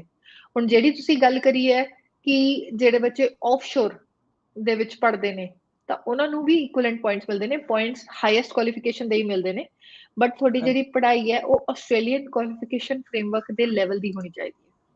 ਜਿੱਦਾਂ ਕਿ ਹੁਣ ਫॉर ਐਗਜ਼ਾਮਪਲ ਆਪਾਂ ਜੇ ਇੰਡੀਆ ਦੀ ਗੱਲ ਕਰ ਲੈਂਦੇ ਹਾਂ, ਇੰਡੀਆ ਦੇ ਵਿੱਚ ਕਈ ਇਹੋ ਜਿਹੇ ਕਾਲਜਸ ਨੇ ਜਿਨ੍ਹਾਂ ਦੀ ਬੈਚਲਰ ਜਿਹੜੀ ਹੈ ਉਹ ਆਸਟ੍ਰੇਲੀਆ ਦੀ ਇਕੁਇਵਲੈਂਟ ਨਹੀਂ ਮੰਨੀ ਜਾਂਦੀ। ਫਿਰ ਇੱਕ ਸਰਟਨ ਇੱਕ ਪੋਰਟਲ ਬਣਾਇਆ ਹੋਇਆ ਗਵਰਨਮੈਂਟ ਨੇ ਜਿਹਦੇ 'ਚ ਤੁਸੀਂ ਜਾ ਕੇ ਚੈੱਕ ਕਰ ਸਕਦੇ ਹੋ। It's not accessible to common person, ਉਹਦੀ ਮੈਂਬਰਸ਼ਿਪ ਹੁੰਦੀ ਹੈ ਮੋਸਟਲੀ ਏਜੰਟਸ ਕੋਲ ਹੁੰਦੀ ਹੈ ਜਾਂ ਲਾਇਰਸ ਕੋਲ ਹੁੰਦੀ ਹੈ, ਜਿਹਦੇ ਵਿੱਚ ਤੁਸੀਂ ਚੈੱਕ ਕਰ ਸਕਦੇ ਹੋ ਵੀ ਤੁਹਾਡਾ ਜਿਹੜਾ ਇੰਸਟੀਟਿਊਟ ਹੈ ਉਹ ਬੈਚਲਰ ਦੇ ਲੈਵਲ ਦਾ ਐਕਚੁਅਲੀ ਹੈ ਕਿ ਨਹੀਂ ਹੈ। ਕਿਉਂਕਿ ਸਭ ਤੋਂ ਕਾਮਨ ਮਿਸਟੇਕ ਇਹੀ ਹੁੰਦੀ ਹੈ ਕਿ ਸਟੂਡੈਂਟ ਇਹ ਪਾ ਦਿੰਦਾ ਕਿ ਅਸੀਂ ਬੈਚਲਰ ਕਰੀ ਹੋਈ ਹੈ, ਬਟ ਜਦੋਂ ਲੇਟਰ ਔਨ ਉਹਨਾਂ ਦਾ ਇਨਵੀਟੇਸ਼ਨ ਆਉਂਦਾ ਔਰ ਉਹ ਵੀਜ਼ਾ ਪਾਉਂਦੇ ਨੇ, ਜਿਹੜੀ ਕਿ ਸਭ ਤੋਂ ਇੰਪੋਰਟੈਂਟ ਚੀਜ਼ਾਂ ਧਿਆਨ ਰੱਖਣ ਵਾਲੀਆਂ ਨੇ, ਵੀਜ਼ਾ ਦੇ ਵਿੱਚ ਉਹਨਾਂ ਦੀ ਇਹ ਫਿਗਰ ਆਊਟ ਹੁੰਦਾ ਹੈ ਕਿ ਉਹਨਾਂ ਦੀ ਜਿਹੜੀ ਬੈਚਲਰ ਸੀਗੀ ਉਹ ਆਸਟ੍ਰੇਲੀਆ ਦੇ ਲੈਵਲ ਦੀ ਡਿਪਲੋਮਾ ਜਾਂ ਐਸੋਸੀਏਟਸ ਡਿਗਰੀ ਮੰਨੀ ਜਾਂਦੀ ਹੈ, ਯਾਨੀ ਕਿ ਬੈਚਲਰ ਦੇ ਲੈਵਲ ਦੀ ਨਹੀਂ ਮੰਨੀ ਜਾਂਦੀ, ਉਹ ਤੋਂ ਨੀਚੇ ਹੈ। ਤਾਂ ਉਹਨਾਂ ਨੂੰ ਉਹ ਪੁਆਇੰਟਸ ਜਿਹੜੇ ਨੇ ਉਹ ਨਹੀਂ ਮਿਲਦੇ, ਜਿਹਦੇ ਕਰਕੇ ਉਹਨਾਂ ਦਾ ਵੀਜ਼ਾ ਰਿਫਿਊਜ਼ ਹੋ ਜਾਂਦਾ ਹੈ। ਸਿਮਿਲਰਲੀ ਪਾਕਿਸਤਾਨ ਦੇ ਵਿੱਚ ਫੋਰ ਐਗਜ਼ਾਮਪਲ ਮੈਂ ਇੱਕ ਗੱਲ ਦੱਸਦੀ ਹਾਂ ਤੁਹਾਨੂੰ ਕਿ ਪਾਕਿਸਤਾਨ ਦੇ ਵਿੱਚ ਕਈ ਜਿਹੜੀ ਬੈਚਲਰਸ ਨੇ ਉਹ 2 ਸਾਲਾਂ ਦੀ ਬੈਚਲਰ ਹੁੰਦੀਆਂ ਨੇ, ਜਾਂ ਈਵਨ 3 ਸਾਲ ਦੀ ਵੀ ਜੇ ਬੈਚਲਰ ਹੁੰਦੀ ਹੈ ਤਾਂ ਉਹਦਾ ਫਰੇਮਵਰਕ ਜਿਹੜਾ ਆਸਟ੍ਰੇਲੀਅਨ ਕੁਆਲੀਫਿਕੇਸ਼ਨ ਦੇ ਹਿਸਾਬ ਦਾ ਨਹੀਂ ਹੁੰਦਾ। ਤਾਂ again for them also that comes to be the problem. So I think when it comes to the applicant claiming points for bachelor ਜਾਂ masters ਤਾਂ ਚਲੋ ਮੋਸਟਲੀ ਕਵਰ ਕਰ ਲੈਂਦੀ ਹੈ, ਪਰ ਓਵਰਸੀਜ਼ ਦੇ ਵਿੱਚੋਂ ਜੇ ਬੈਚਲਰ ਦੇ ਉਹਨਾਂ ਨੇ ਪੁਆਇੰਟਸ ਕਲੇਮ ਕਰਨੇ ਨੇ, they need to be very sure ਕਿ ਉਹਨਾਂ ਦੀ ਜਿਹੜੀ ਬੈਚਲਰ ਹੈ ਉਹ ਆਸਟ੍ਰੇਲੀਅਨ ਫਰੇਮਵਰਕ ਦੇ ਹਿਸਾਬ ਨਾਲ ਇਕੁਇਵਲੈਂਟ ਹੈ ਕਿ ਨਹੀਂ ਹੈ। ਇਹਦੇ ਚ ਕੁਝ ਅਥਾਰਟੀਜ਼ ਨੇ ਜਿਹੜੇ ਕਿ ਤੁਹਾਡੇ ਡਾਕੂਮੈਂਟਸ ਚੈੱਕ ਕਰਕੇ ਅਸੈਸ ਕਰਕੇ ਵੀ ਦੱਸ ਸਕਦੀਆਂ ਨੇ। ਕੁਝ ਦੇ charge you a certain fee, some government like organisations have been put out. ਜੇ ਤੁਹਾਨੂੰ ਸ਼ੋਰਿਟੀ ਨਹੀਂ ਹੈ ਤਾਂ ਤੁਸੀਂ ਉਹਨਾਂ ਆਰਗੇਨਾਈਜੇਸ਼ਨ ਦੇ ਵੈਟਿਸੈਸ ਵਗੈਰਾ ਉਹਨਾਂ ਥਰੂ ਤੁਸੀਂ ਚੈੱਕ ਕਰਵਾ ਸਕਦੇ ਹੋ। Right, and same applies to ਮਤਲਬ ਕਿ ਜੇ ਕਿਸੇ ਨੇ PhD ਕੀਤੀ ਹੈ ਤੇ ਉਹਦੇ ਵਾਸਤੇ ਵੀ ਕਿ ਉਹ ਹੋ ਸਕਦਾ ਕਿ ਆਪਣੇ ਦੇਸ਼ ਵਿੱਚ ਅਗਲੇ ਨੇ PhD ਕੀਤੀ ਹੋਵੇ ਪਰ ਆਸਟ੍ਰੇਲੀਆ ਵਾਲੇ ਉਹਨੂੰ PhD ਨਾ ਹੀ ਮੰਨਦੇ ਹੋਣ। ਮੋਸਟਲੀ ਸ਼ਮਾ ਜੀ PhD ਜਿਹੜੀ ਹੁੰਦੀ ਹੈ ਉਹ ਰਿਸਰਚ ਸੈਕਟਰ ਦੀ ਗੱਲ ਜਿੱਥੇ ਦੇਖੇ, MPhil ਜਿਹੜੀ ਹੁੰਦੀ ਹੈ ਉਹਨੂੰ ਆਪਾਂ ਇੰਡੀਆ ਜਿਵੇਂ MPhil ਕਹਿ ਦਿੰਦੇ ਆ, ਇੱਥੇ ਮਾਸਟਰਸ ਬਾय ਰਿਸਰਚ ਉਹ ਕੈਟਾਗਰੀ ਮੰਨੀ ਜਾਂਦੀ ਹੈ, master of philosophy which is basically the research of any particular field.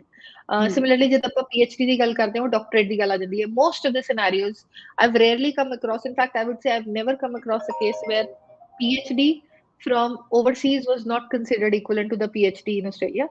ਹਾਂ ਇਹ ਜ਼ਰੂਰ ਹੈ ਕਿ PhD ਤੁਸੀਂ ਕੰਪਲੀਟ ਕਰੀ ਹੋਈ ਹੋਣੀ ਚਾਹੀਦੀ ਹੈ ਤੁਹਾਡੀ, ਮਤਲਬ ਜਦ ਤੱਕ ਤੁਹਾਡੀ PhD ਕੰਪਲੀਟਡ ਨਹੀਂ ਹੈ ਬੇਸਿਕਲੀ ਇੱਕ ਤਰੀਕੇ ਦੀ, ਤੁਸੀਂ ਪੁਆਇੰਟਸ ਦੇ ਕਲੇਮ ਨਹੀਂ ਕਰ ਸਕਦੇ। ਮਤਲਬ you could not be the initial first year to second year ਦੇ ਵਿੱਚ ਤੁਸੀਂ PhD ਦੇ ਹੋਰ ਤੁਸੀਂ ਕੋਈ ਜੀ PhD ਦੇ ਪੁਆਇੰਟਸ ਕਲੇਮ ਕਰ ਲਈ। that is not how it works. So PhD ਕਿਸੇ ਹੋਰ ਕੰਟਰੀ ਚੋਂ ਕੀਤੀ ਹੋਵੇ ਤੇ ਉਹਦੇ ਤੇ ਜੇ ਆਸਟ੍ਰੇਲੀਆ ਤੋਂ ਕੀਤੀ ਹੈ ਉਹਨਾਂ ਦੇ ਇੱਕੋ ਜਿਹੇ ਹੀ ਤੁਹਾਨੂੰ ਪੁਆਇੰਟਸ ਮਿਲਦੇ ਨੇ, ਪੁਆਇੰਟਸ ਮਿਲ ਜਾਂਦੇ ਨੇ। that's right ਜੀ। ਤੇ ਜੇ ਅਸੀਂ ਆਸਟ੍ਰੇਲੀਅਨ ਸਟੱਡੀ ਦੀ ਗੱਲ ਕਰੀਏ ਤੇ ਉਹਦੇ ਵਾਸਤੇ ਕੀ ਮਤਲਬ ਕਿ ਸਟੂਡੈਂਟ ਵਾਸਤੇ ਕੀ ਰਿਕੁਆਇਰਮੈਂਟ ਹੈ ਕਿ ਉਹਨਾਂ ਨੂੰ ਕਿੰਨੇ ਸਾਲ ਇੱਥੇ ਸਟੱਡੀ ਕਰਨੀ ਪੈਂਦੀ ਆ ਤੇ ਉਹਨਾਂ ਨੇ ਕਿੰਨੇ ਸਾਲ ਸਟੱਡੀ ਕੀਤੀ ਹੋਵੇ ਤੇ ਕਿੰਨੇ ਪੁਆਇੰਟਸ ਉਹਨਾਂ ਨੂੰ ਮਿਲਦੇ ਆ? ਆਸਟ੍ਰੇਲੀਅਨ ਸਟੱਡੀ ਦੇ 5 ਪੁਆਇੰਟਸ ਮਿਲਦੇ ਨੇ ਸਿਰਫ, ਬਟ ਇੱਕ ਬੇਸਿਕ ਸਿੰਪਲ ਜਿਹਾ ਇੱਕ ਲੇਮੈਨ ਟਰਮਸ ਚ ਕਹਾਂ ਤਾਂ ਜੇ ਕਿਸੇ ਨੂੰ TR ਮਿਲੀ ਹੈ ਤਾਂ ਦੈਟ ਮੀਨਸ ਵੀ ਉਹਨਾਂ ਨੂੰ ਆਸਟ੍ਰੇਲੀਅਨ ਸਟੱਡੀ ਦੇ ਪੁਆਇੰਟਸ ਮਿਲ ਸਕਦੇ ਨੇ। ਹੁਣ ਆਸਟ੍ਰੇਲੀਅਨ ਸਟੱਡੀ ਦੀ ਰਿਕੁਆਇਰਮੈਂਟ ਇਹ ਹੈ ਕਿ ਤੁਸੀਂ ਆਸਟ੍ਰੇਲੀਆ ਦੇ ਵਿੱਚ ਮਿਨੀਮਮ 2 ਸਾਲਾਂ ਦੀ ਪੜ੍ਹਾਈ ਕਰੀ ਹੋਈ ਹੋਣੀ ਚਾਹੀਦੀ ਹੈ, 2 ਅਕੈਡਮਿਕ ਈਅਰਸ। ਔਰ ਜਿਹੜੀ ਉਹ 2 ਅਕੈਡਮਿਕ ਈਅਰਸ ਦੀ ਪੜ੍ਹਾਈ ਹੈ ਉਹ ਕੰਪਲੀਟ ਕਰਨ ਤੋਂ ਬਾਅਦ ਤੁਹਾਨੂੰ ਜਿਹੜਾ ਹੈ ਜਿਹੜੇ ਤੁਹਾਡੇ 5 ਪੁਆਇੰਟ ਜਿਹੜੇ ਉਹਨਾਂ ਆਸਟ੍ਰੇਲੀਅਨ ਸਟੱਡੀ ਰਿਕੁਆਇਰਮੈਂਟ ਦੇ ਤੁਹਾਨੂੰ 5 ਪੁਆਇੰਟਸ ਮਿਲ ਜਾਂਦੇ ਨੇ। ਹੁਣ because Australian study requirement Overseas ਬੱਚੇ ਨਹੀਂ ਕਲੇਮ ਕਰ ਸਕਦੇ, ਸੋ ਉਹ ਇਸ ਪੁਆਇੰਟ ਸਕੋਰ ਤੋਂ ਮਤਲਬ they cannot claim this any points in this category. Okay, ਤੇ ਹੁਣ ਜਿਸ ਤਰ੍ਹਾਂ ਮਤਲਬ ਕਿ ਚਲੋ ਅਸੀਂ PhD ਵਾਲਿਆਂ ਨੂੰ ਤਾਂ ਕੱਢ ਦਿੰਦੇ ਹਾਂ, ਬਾਕੀ ਜਿਹੜੇ ਮਤਲਬ ਕਿ ਮਾਸਟਰਸ ਤੱਕ ਜਿਨ੍ਹਾਂ ਨੇ ਸਟੱਡੀ ਕੀਤੀ ਆ ਹੈ ਨਾ, ਤੇ ਉਹਨਾਂ ਨੂੰ ਇਹ ਪੁਆਇੰਟਸ ਨਹੀਂ ਮਿਲਣਗੇ ਕਿ ਉਹਨਾਂ ਨੇ ਕਿਉਂਕਿ ਆਸਟ੍ਰੇਲੀਆ ਵਿੱਚ ਸਟੱਡੀ ਨਹੀਂ ਕੀਤੀ। ਤੇ ਫਿਰ ਉਹ ਕੀ ਕਰ ਸਕਦੇ ਨੇ ਇਹ ਵਾਲੇ ਪੁਆਇੰਟਸ ਲੈਣ ਵਾਸਤੇ ਕਿ ਉਹ ਆਸਟ੍ਰੇਲੀਆ ਵਿੱਚ ਆ ਕੇ ਦੁਬਾਰਾ ਹੋਰ ਕੋਈ ਪੜ੍ਹਾਈ ਕਰਨ? But it's up to them Shama ji. ਜੇ ਉਹਨਾਂ ਦੀ ਆਕੂਪੇਸ਼ਨ ਇਹ ਜੀ ਹੈ ਜਿਹਦੇ 'ਚ ਉਹਨਾਂ ਨੂੰ ਕੋਈ ਹੋਰ ਵੀਜ਼ਾ ਮਿਲਦਾ, ਜ਼ਰੂਰੀ ਨਹੀਂ ਹੈ ਕਿ ਅਸੀਂ ਇੱਕ ਵੀਜ਼ਾ 189 ਨੂੰ ਹੀ ਟਾਰਗੇਟ ਕਰਨਾ ਜਿਹੜਾ ਕਿ ਮੈਕਸਿਮਮ ਪੁਆਇੰਟਸ ਤੇ ਮਿਲਦਾ ਹੈ। ਜੇ ਅਸੀਂ ਲੇਟਰ ਔਨ ਸਟੇਟ ਨੋਮੀਨੇਸ਼ਨ ਦੀ ਗੱਲ ਕਰਾਂਗੇ, ਜੇ ਉਹਨਾਂ ਦਾ ਸਟੇਟ ਵੱਲ ਬਣਦਾ ਤਾਂ ਘੱਟ ਪੁਆਇੰਟ ਦੇ ਉੱਤੇ ਵੀ ਇਨਵੀਟੇਸ਼ਨ ਆ ਸਕਦਾ। ਮਤਲਬ ਐਪਲੀਕੈਂਟ ਨੂੰ ਹਰ ਕੈਟੇਗਰੀ ਦੇ ਵਿੱਚੋਂ ਪੁਆਇੰਟ ਕਲੇਮ ਕਰੇ ਹੋਣੇ ਜ਼ਰੂਰੀ ਨਹੀਂ ਹੁੰਦੇ, ਬਟ ਇਟਸ ਜਸਟ ਵੀ ਜਿੰਨੇ ਜ਼ਿਆਦਾ ਪੁਆਇੰਟਸ ਉਹ ਕਲੇਮ ਕਰਦੇ ਨੇ ਉਨਾ ਹੀ ਜ਼ਿਆਦਾ ਜਲਦੀ ਉਹਨਾਂ ਦਾ ਇਨਵੀਟੇਸ਼ਨ ਆਉਣ ਦੇ ਚਾਂਸਸ ਹੁੰਦੇ ਨੇ। ਹੁਣ ਆਸਟ੍ਰੇਲੀਅਨ ਸਟੱਡੀ ਦੇ ਵਿੱਚ ਸਭ ਤੋਂ ਕਾਮਨ ਜਿਹੜੀ ਚੀਜ਼ ਹੁੰਦੀ ਹੈ ਕਨਫਿਊਜ਼ਨ ਆਸਟ੍ਰੇਲੀਆ ਦੇ ਵਿੱਚ ਰਹਿਣ ਵਾਲੇ ਬੱਚਿਆਂ ਨੂੰ ਇਹ ਹੁੰਦੀ ਹੈ ਕਿ ਸਾਡੀ ਪੜ੍ਹਾਈ ਕੰਟੀਨਿਊਸ ਹੋਣੀ ਚਾਹੀਦੀ ਹੈ, ਸਾਡੀ ਪੜ੍ਹਾਈ ਸਾਡੇ ਆਕੂਪੇਸ਼ਨ ਤੋਂ ਰਿਲੇਟਡ ਹੋਣੀ ਚਾਹੀਦੀ ਹੈ। ਬਿਲਕੁਲ ਵੀ ਨਹੀਂ, ਦੋਨੋਂ ਚੀਜ਼ਾਂ ਦਾ ਆਨਸਰ ਨੋ ਹੈ। ਜੇ ਤੁਹਾਡੀ ਪੜ੍ਹਾਈ ਡਿਫਰੈਂਟ ਟਾਈਮਸ ਤੇ ਵੀ ਕਰੀ ਹੋਈ ਸੀ ਔਰ ਤੁਸੀਂ 2 ਅਕੈਡਮਿਕ ਈਅਰ ਕੰਪਲੀਟਡ ਸੀਗੇ, ਡੈਫੀਨਿਟਲੀ ਮਤਲਬ 2 ਕੋਰਸਿਸ ਵੀ ਤੁਸੀਂ ਅਲੱਗ-ਅਲੱਗ ਕਰੇ ਨੇ ਜਿਹੜੇ ਕਿ ਸਾਲ ਦੇ ਸੀਗੇ, then it's okay. Same goes for ਜੇ ਤੁਹਾਡੀ ਪੜ੍ਹਾਈ ਤੁਹਾਡੇ ਆਕੂਪੇਸ਼ਨ ਤੋਂ ਰਿਲੇਟਡ ਹੈ ਜਾਂ ਨਹੀਂ ਹੈ ਤਾਂ ਵੀ। ਹੁਣ ਇਹਦੇ ਵਿੱਚ ਸਭ ਤੋਂ ਕਾਮਨ ਐਗਜ਼ਾਮਪਲ ਹੈ ਵੀ ਤੁਸੀਂ ਇੰਡੀਆ ਤੋਂ ਕੋਈ ਬੱਚਾ ਆਉਂਦਾ ਜਿਹਨੇ for example bachelor of civil engineering ਕਰੀ ਹੋਈ ਹੈ, ਉਹ ਆਸਟ੍ਰੇਲੀਆ ਆ ਕੇ ਮਾਸਟਰਸ ਆਫ ਬਿਜ਼ਨਸ ਐਡਮਿਨਿਸਟ੍ਰੇਸ਼ਨ ਕਰ ਲੈਂਦਾ ਫॉर ਐਗਜ਼ਾਮਪਲ, ਪੀਆਰ ਪੈਂਦੀ ਹੈ ਉਹਦੀ ਸਿਵਲ ਇੰਜੀਨੀਅਰਿੰਗ ਦੇ ਬੇਸਿਸ ਤੇ, ਪਰ ਉਹਨੂੰ ਉਸ 2 ਸਾਲ ਜਿਹੜੀ ਉਹਨੇ ਆਸਟ੍ਰੇਲੀਆ ਦੇ ਵਿੱਚ ਮਾਸਟਰਸ ਕਰੀ ਸੀ ਉਹਦੇ ਵੀ ਆਸਟ੍ਰੇਲੀਅਨ ਸਟੱਡੀ ਰਿਕੁਆਇਰਮੈਂਟ ਦੇ ਪੁਆਇੰਟਸ ਮਿਲਦੇ ਨੇ। ਸੋ ਈਵਨ ਦੋ ਉਹਨਾਂ ਦੀ ਮਾਸਟਰਸ ਉਹਨਾਂ ਦੀ ਆਕਿਊਪੇਸ਼ਨ ਦੇ ਰਿਲੇਟਡ ਨਹੀਂ ਸੀਗੀ, ਉਹਨਾਂ ਦੀ ਆਕਿਊਪੇਸ਼ਨ ਓਵਰਸੀਜ਼ ਦੇ ਰਿਲੇਟਡ ਆਲਰੇਡੀ ਪੜ੍ਹਾਈ ਦੇ ਬੇਸਿਸ ਤੇ ਸੀਗੀ, ਉਹ ਫੇਰ ਵੀ ਇਹਦੇ ਪੁਆਇੰਟਸ ਕਲੇਮ ਕਰ ਸਕਦੇ ਨੇ। ਬਟ ਜੇ ਉਹ ਜਦੋਂ ਮਾਸਟਰਸ ਪੜ੍ਹ ਰਹੇ ਨੇ, ਉਹ ਪੜ੍ਹਦੇ ਉਹ ਅਸੈਸਮੈਂਟ ਕਰਵਾ ਕੇ ਔਰ ਸਿਵਲ ਇੰਜੀਨੀਅਰਿੰਗ ਦੇ ਬੇਸਿਸ ਤੇ ਆਪਣੀ ਪੀਆਰ ਪਾਉਂਦੇ ਨੇ, ਉਦੋਂ ਨਹੀਂ ਉਹ ਪੁਆਇੰਟਸ ਕਲੇਮ ਕਰ ਸਕਦੇ, ਬਿਕੋਜ਼ ਉਦੋਂ ਤੱਕ ਉਹਨਾਂ ਦੀ ਮਾਸਟਰਸ ਕੰਪਲੀਟ ਨਹੀਂ ਹੋਈ ਹੁੰਦੀ। ਰਾਈਟ। ਸੋ ਆਸਟ੍ਰੇਲੀਆ ਦੀ ਸਟੱਡੀ ਕੰਪਲੀਟ ਕਰਨੀ ਜ਼ਰੂਰੀ ਹੈ before they can actually claim points for it.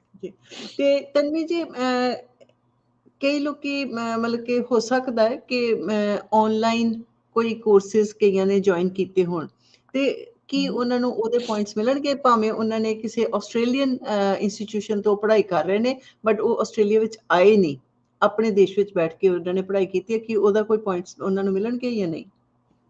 Normal case scenario ਚ ਨਹੀਂ ਮਿਲਦੇ ਸੀਗੇ ਸ਼ਮਾ ਜੀ, that was absolutely not possible. ਜਿੱਦਾਂ ਮੈਂ ਤੁਹਾਨੂੰ ਕਿਹਾ, ਜੇ ਤੁਹਾਨੂੰ ਟੀਆਰ ਮਿਲ ਸਕਦੀ ਸੀ ਤਾਂ ਆਸਟ੍ਰੇਲੀਆ ਦੇ ਸਟੱਡੀ ਦੇ ਪੁਆਇੰਟਸ ਮਿਲ ਸਕਦੇ ਸੀਗੇ, ਜਿਹਦੀ ਕੀ ਰਿਕੁਆਇਰਮੈਂਟ ਸੀ ਕਿ ਤੁਸੀਂ ਆਸਟ੍ਰੇਲੀਆ 'ਚ ਰਹਿ ਕੇ ਪੜ੍ਹਾਈ ਕਰੀ ਹੋਈ ਹੋਣੀ ਚਾਹੀਦੀ ਹੈ। ਬਟ ਡਿਊਰਿੰਗ ਕੋਵਿਡ ਬਹੁਤ ਸਾਰੇ ਸਟੂਡੈਂਟਸ ਨੂੰ ਔਨਸ਼ੋਰ ਆਉਣਾ obviously ਨਹੀਂ ਮਿਲਿਆ, ਬਿਕੋਜ਼ ਦੇ ਵਰ ਸਟਕ ਓਵਰਸੀਜ਼ ਔਰ ਦੇ ਵਰ ਐਕਚੁਅਲੀ ਉਹਨਾਂ ਦੀ ਕਦੇ ਸਟੂਡੈਂਟ ਵੀਜ਼ਾ ਆਉਣ ਤੋਂ ਬਾਅਦ ਆਉਣ ਦੀ ਚਾਂਸ ਬਣਿਆ ਹੀ ਨਹੀਂ।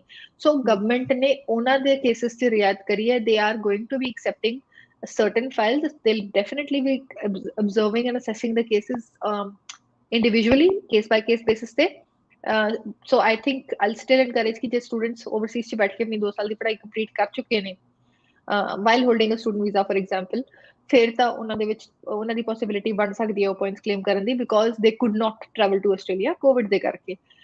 ਬਟ ਆਈ ਥਿੰਕ ਫਿਰ ਵੀ ਉਹਨਾਂ ਨੂੰ ਇੱਕ ਵਾਰੀ ਆਪਣੀ ਫਾਈਲ ਅਸੈਸ ਕਰਵਾ ਲੈਣੀ ਚਾਹੀਦੀ ਹੈ ਉਹ 5 ਪੁਆਇੰਟ ਕਲੇਮ ਕਰਨ ਤੋਂ ਪਹਿਲਾਂ।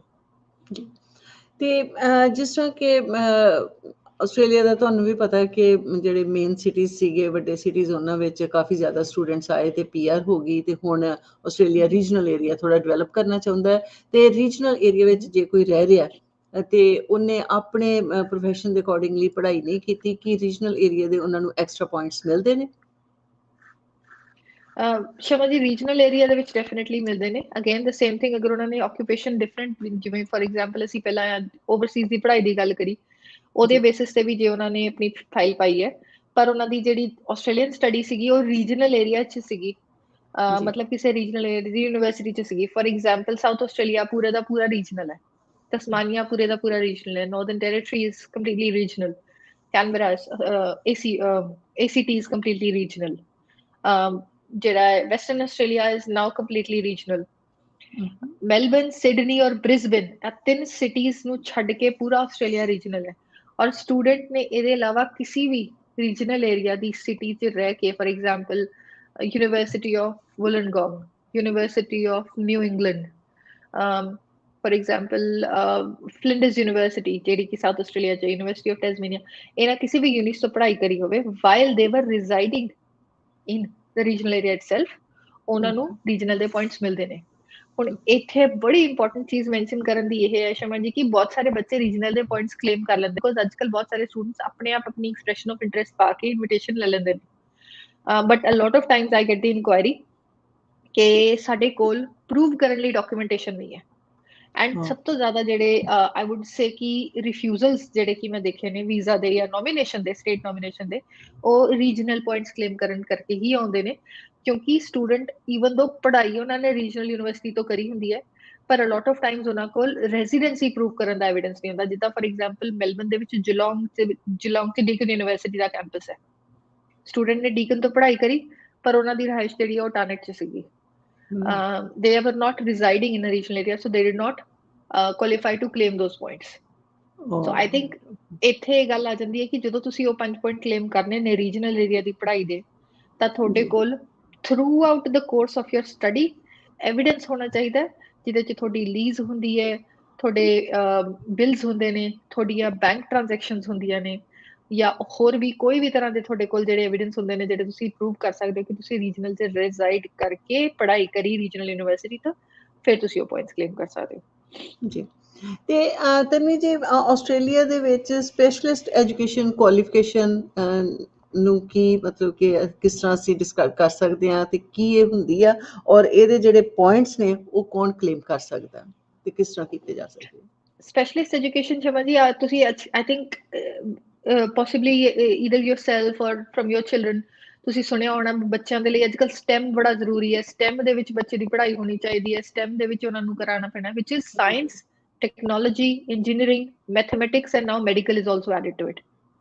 ਹੁਣ ਜੇ ਇਹਦੀ ਗੱਲ ਕਰਦੇ ਹਾਂ ਸਟੈਮ ਕੈਟੇਗਰੀ, ਵੈਸੇ ਇਮੀਗ੍ਰੇਸ਼ਨ ਦੀ ਭਾਸ਼ਾ ਦੇ ਵਿੱਚ science, technology, engineering and mathematics, ਇਹਨਾਂ ਦੇ ਵਿੱਚ ਜਿਹੜੇ ਵੀ ਬੱਚੇ ਨੇ ਐਮਫਿਲ ਕਰੀ ਹੁੰਦੀ ਹੈ, ਯਾਨੀ ਕਿ ਮਾਸਟਰਸ ਬਾय ਰਿਸਰਚ ਕਰੀ ਹੁੰਦੀ ਹੈ, ਉਹ ਬੱਚਾ ਰਿਸਰਚ ਜਾਂ ਸਪੈਸ਼ਲਿਸਟ ਐਜੂਕੇਸ਼ਨ ਦੀ ਕੈਟੇਗਰੀ ਚ ਆਉਂਦਾ ਹੈ ਔਰ ਉਹ ਕੰਪਲੀਟ ਕਰਨ ਤੋਂ ਬਾਅਦ ਉਹਨਾਂ ਨੂੰ ਐਕਸਟਰਾ 5 ਪੁਆਇੰਟ ਮਿਲਦੇ ਨੇ।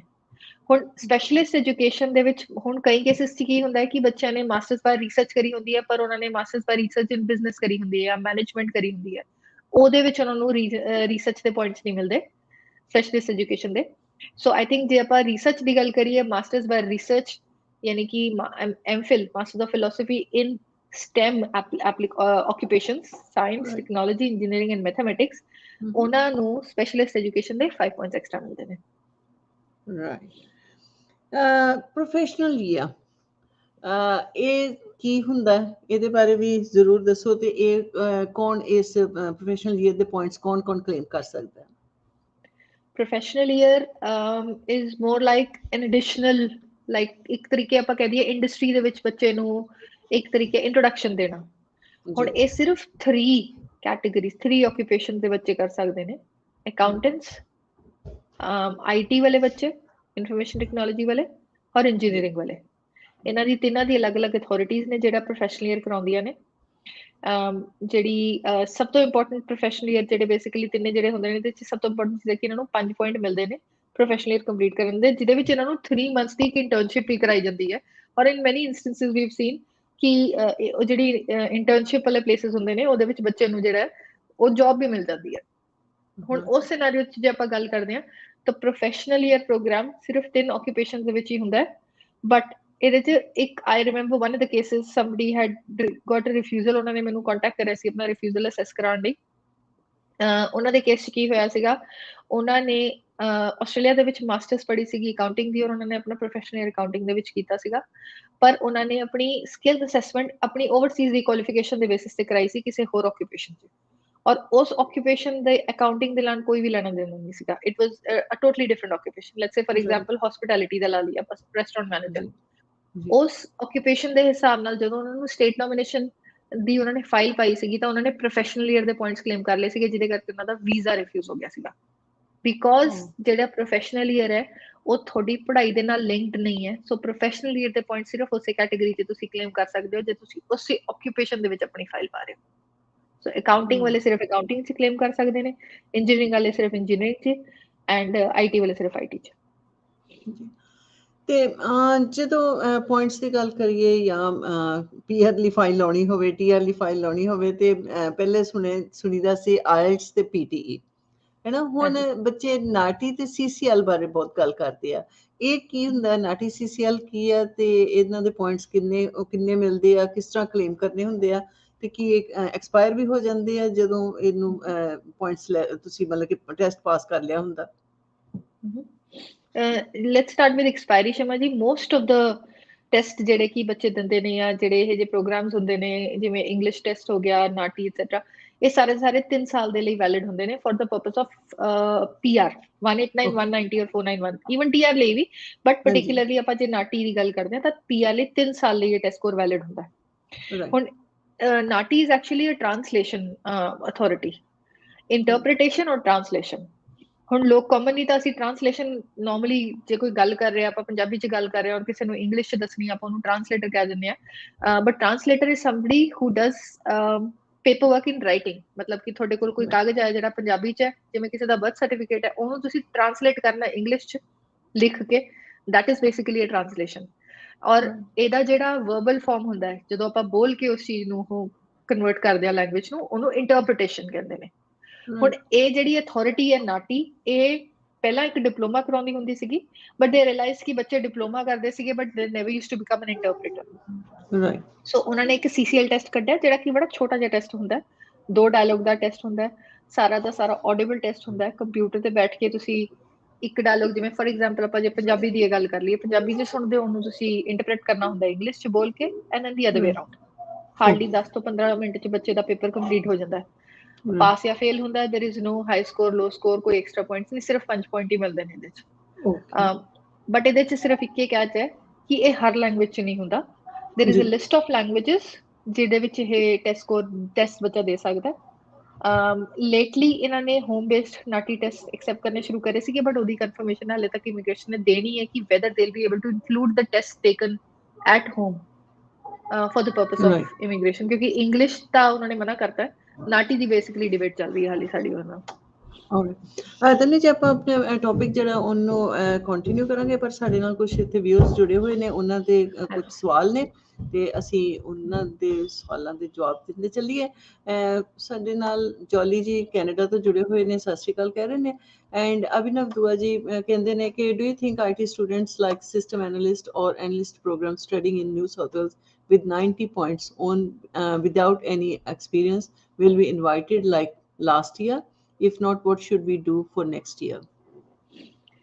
Abhinav ji, I think New South Wales ਨੇ ਇਸ ਵਾਰੀ IT ਵਾਲਿਆਂ ਨੂੰ ਕੋਈ ਬਹੁਤ ਜ਼ਿਆਦਾ ਇੰਪੋਰਟੈਂਸ ਨਹੀਂ ਦਿੱਤੀ, ਉਹਨਾਂ ਨੂੰ ਇਨਵੀਟੇਸ਼ਨ ਨਹੀਂ ਦਿੱਤੇ। So I understand where you are coming from, but new financial year means ਵੀ ਨਵੀਂ ਰਿਕੁਆਇਰਮੈਂਟਸ, ਨਵੀਂ ਲਿਸਟ, ਨਵਾਂ criteria, and don't forget the fact ਕਿ ਇਹਨਾਂ ਨੇ ਸੀਟਾਂ ਡਬਲ ਕਰਤੀਆਂ ਨੇ ਆਲਮੋਸਟ ਸਾਰੇ ਵੀਜ਼ਾਸ ਦੀ। So I don't think you should move right now. ਜੇ ਤੁਸੀਂ ਉੱਥੇ ਪੜ੍ਹ ਰਹੇ ਹੋ, ਆਪਣੀ ਪੜ੍ਹਾਈ ਉੱਥੇ ਕੰਪਲੀਟ ਕਰ ਲਓ, ਵੇਟ ਫॉर ਜੁਲਾਈ। ਜਦੋਂ ਤੱਕ ਜੁਲਾਈ ਦੇ ਵਿੱਚ ਸਾਰੀਆਂ ਸਟੇਟ, ਸਾਰੀਆਂ ਕ੍ਰਾਈਟੇਰੀਆ ਸਾਰੇ ਓਪਨ ਨਹੀਂ ਹੁੰਦੇ, ਉਦੋਂ ਤੱਕ ਕਿਸੇ ਵੀ ਸਟੇਟ 'ਚ ਮੂਵ ਕਰਨ ਦਾ ਕੋਈ ਫਾਇਦਾ ਨਹੀਂ। ਆਈ still feel new South Wales is the best state, because for all the other states you would definitely need to make sure that you work in your nominated occupation, but I think you should wait until July to decide if you want to move. And Alron Gromoji पूछ रहे हैं कि Tanvi ma'am, is it normal in the eyes of TRA or immigration officer if the employer pays a monthly salary and pay slips rather than weekly or fortnightly while I'm completing my JRE? Well, I think it's all right. I've seen that happen in the past. For TRA, it was okay. In most instances, immigration also has no problems with that. But then the problem is sometimes if they dig in and then they find out that there is a discrepancy, or else there is some information that they've received which basically leads to the fact that this was a fraudulent job documentation, or this job was all done for the purpose of the, I'd say, JRP, then that will come back to be a problem. क्योंकि ideally Sharma ji, I think Australia ਦੇ ਵਿੱਚ weekly or fortnightly the he system ਹੈ payments the. So I would say it is better that people do pay their employees on a fortnightly basis and not weekly. But monthly is acceptable as long as all the other proofs are available. No problems. And Karan Virkji पूछ रहे हैं कि 186 direct entry nomination approved 3 weeks ago. How long it takes after nomination approval? And the occupation is bricklayer. Karan, I think it should not be any longer than a month or so. ਮੇਰੇ ਹਿਸਾਬ ਨਾਲ ਆ ਜਾਣਾ ਚਾਹੀਦਾ ਬਹੁਤ ਛੇਤੀ ਤੁਹਾਡਾ visa. ਜੇ ਤੁਸੀਂ ਮੈਡੀਕਲ ਵਗੈਰਾ ਕਰਾਇਆ ਹੋਇਆ, everything is done, I'd say countdown has begun anytime now. And Dinesh Subedi ji पूछ रहे हैं कि I'm a hydrogeologist. What should I do for skill assessment? I'm from South Australia. I think Dinesh ji, what you have to understand is that most of these occupations, and if I'm not wrong, these occupations are actually assessed based on the experience. I think for that matter, you need to make sure that you have enough experience. ਤੁਹਾਡੇ ਕੋਲ enough experience ਹੈਗਾ ਹੈ ਜਿਹਦੇ basis ਤੇ ਤੁਹਾਡੀ PR ਦਾ pathway ਖੁੱਲ ਸਕਦਾ ਹੈ। Now South Australia has most of the occupations in their list. I'll have to check we hydrogeologist ਹੈ ਕਿ ਨਹੀਂ ਹੈ, but ਤੁਹਾਡੀ occupation wet assess ਕਰਦੀ ਹੈ, which means they expect you to have at least 1 year of experience while working as a hydrogeologist. Now that means ਕਿ ਜੇ ਤੁਸੀਂ ਸ਼ੁਰੂਆਤ ਤੋਂ ਸ਼ੁਰੂ ਕਰਿਆ ਸੀਗਾ, then not from the beginning. ਮਤਲਬ ਉਹਨਾਂ ਦੇ ਹਿਸਾਬ ਨਾਲ ਤੁਹਾਨੂੰ ਘੱਟੋ ਘੱਟ ਸਾਲ 1.5 ਸਾਲ ਲੱਗਦਾ ਹੈ to the position where you can work unsupervised as a hydrogeologist. So I'd say give yourself at least 2 to 3 years of experience, ਜਿਹਦੇ ਚ wet assess ਤੁਹਾਡਾ experience assess ਕਰਕੇ positive outcome ਦੇਗੀ. But you should be prepared if there is an interview, then you should be able to answer the questions. from HSS side. But you're in the right state for it. अगर तुसी अपने field च काम कर रहे हो, no problems. It's a 189, 190, 491 सारी occupations ਲਈ, सारी visas ਲਈ है. And Sanjeev Agarwal ji ਪੁੱਛ ਰਹੇ ਨੇ ਕਿ what's the difference between social worker and a community service? Well, huge difference, Sanjeev ji. Community service work ਜਿਹੜਾ ਹੁੰਦਾ ਹੈ, ਉਹ diploma level ਦੀ qualification ਦੇ basis ਤੇ ਵੀ ਤੁਹਾਡੀ ਬਣ ਜਾਂਦੀ ਹੈ community service the occupation. Community worker in most of the scenario. But social worker ਦੀ ਜੋ occupation ਹੈ ਜਿਹੜੀ ਉਹ ਤੁਹਾਡੀ bachelor or higher the qualification ਦੇ basis ਤੇ ਬਣਦੀ ਹੈ. Level of qualification is different. Now it comes to a point where ਜੇ ਤੁਸੀਂ community service ਦੀ ਗੱਲ ਕਰੋ, overall ਤਾਂ generalized same umbrella ਦੇ under ਇਹ ਸਾਰੀ occupations fall ਕਰਦੀਆਂ ਨੇ, ਪਰ tiers ਉੱਪਰ ਨੀਚੇ ਹੁੰਦੇ ਨੇ. I think community service ਲਈ depending on community worker ਦੀ ਜੇ ਤੁਸੀਂ occupation approach ਕਰ ਰਹੇ ਹੋ ਤਾਂ ਜੇ ਤੁਸੀਂ ACWA approved accredited colleges ਤੋਂ ਪੜ੍ਹਿਆ ਫਿਰ ਤਾਂ ਤੁਹਾਨੂੰ 3 ਮਹੀਨਿਆਂ ਦਾ ਐਕਸਪੀਰੀਅੰਸ ਚਾਹੀਦਾ ਹੁੰਦਾ, ਨਹੀਂ ਤਾਂ ਤੁਹਾਨੂੰ ਸਾਲ ਦਾ ਵੀ ਐਕਸਪੀਰੀਅੰਸ ਚਾਹੀਦਾ ਹੁੰਦਾ. whereas for social worker you don't necessarily need any experience, ਤੁਹਾਨੂੰ 7 each ਚਾਹੀਦਾ ਹੁੰਦਾ IELTS academic ਦੇ ਵਿੱਚ, ਜਿਹੜਾ ਕਿ ਤੁਸੀਂ 2 sittings 'ਚ ਵੀ ਲੈ ਸਕਦੇ ਹੋ, and the placements are done through your college course. So I think it totally depends on what are you trying to approach. Better occupation ਜੇ ਦੋਨਾਂ 'ਚ ਪੁੱਛੋ ਤਾਂ social work by any chance. And Alron Kromochi the second ਸਵਾਲ ਹੈ, ਉਹ ਪੁੱਛ ਰਹੇ ਨੇ ਕਿ what does it take to bring parents to Australia from India permanently after I get PR? Well, there are a lot of factors you have to make sure that you've met. ਸਭ ਤੋਂ ਪਹਿਲਾ ਹੁੰਦਾ ਹੈ that you should have met a balance of family test.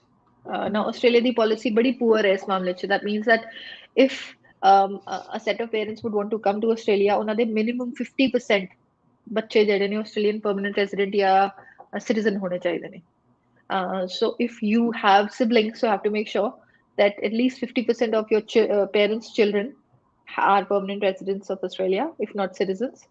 And then you can actually go for different visas such as contributory parent visa, non-contributory parent visa, aged parent visa.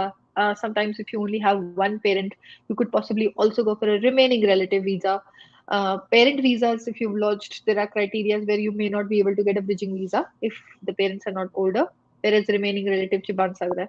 So there are different things that you could do, but generally balance of family test meet hona chahiye. matlab thode parents de 50% to zyada bachche, for example if your parents have 2 children, at least one of them should be a PR. If they have 3 children, at least 2 of them should be PR. Okay, ਤੇ ਜਦੋਂ ਤੁਸੀਂ ਕਹਿੰਦੇ ਹੋ ਕਿ 2 PR ਹੋਣੇ ਚਾਹੀਦੇ ਆ ਤੇ ਅਪਲਾਈ ਕਰਨ ਵਾਸਤੇ ਦੋਨਾਂ ਦੀ ਕੰਸੈਂਟ ਦੇ ਨਾਲ ਅਪਲਾਈ ਕੀਤਾ ਜਾ ਸਕਦਾ, ਜਾਂ ਕਿ ਇੱਕ ਬੱਚਾ ਜੇ ਕਵੇ ਕਿ ਮੈਂ ਚਾਹੁੰਦਾ ਕਿ ਪੇਰੈਂਟਸ ਹੋਣੇ ਚਾਹੀਦੇ ਆ ਤੇ ਦੂਸਰਾ ਜਿਹੜਾ ਉਹ ਸੋਚਦਾ ਹੋਵੇ ਕਿ ਸ਼ਾਇਦ ਮਤਲਬ ਕਿ ਮੇਰੇ ਪੇਰੈਂਟਸ ਨੂੰ ਇੰਡੀਆ ਰਹਿਣਾ ਚਾਹੀਦਾ, ਉਸ ਕੇਸ ਵਿੱਚ ਕੀ ਹੁੰਦਾ ਹੋਵੇਗਾ? Sponsorship, there is no problem with the sponsorship. ਇੱਕ ਬੱਚਾ ਵੀ ਸਪਾਂਸਰ ਕਰਦਾ, ਕੋਈ ਇਸ਼ੂ ਨਹੀਂ ਹੈ. ਮੇਨ ਥਿੰਗ ਇਸ ਕਿ ਆਸਟ੍ਰੇਲੀਆ ਸਿਰਫ ਇਹ ਦੇਖਣਾ ਚਾਹੁੰਦਾ ਹੁੰਦਾ ਕਿ ਜਿਹੜੇ ਸੈਟ ਆਫ ਪੇਰੈਂਟਸ ਨੇ ਜਿਹੜੇ ਆਸਟ੍ਰੇਲੀਆ 'ਚ ਆ ਰਹੇ ਨੇ, ਉਹਨਾਂ ਦੇ ਘੱਟੋ ਘੱਟ 50% ਤੋਂ ਜ਼ਿਆਦਾ ਬੱਚੇ ਆਸਟ੍ਰੇਲੀਆ ਦੇ PR ਨੇ. That's all.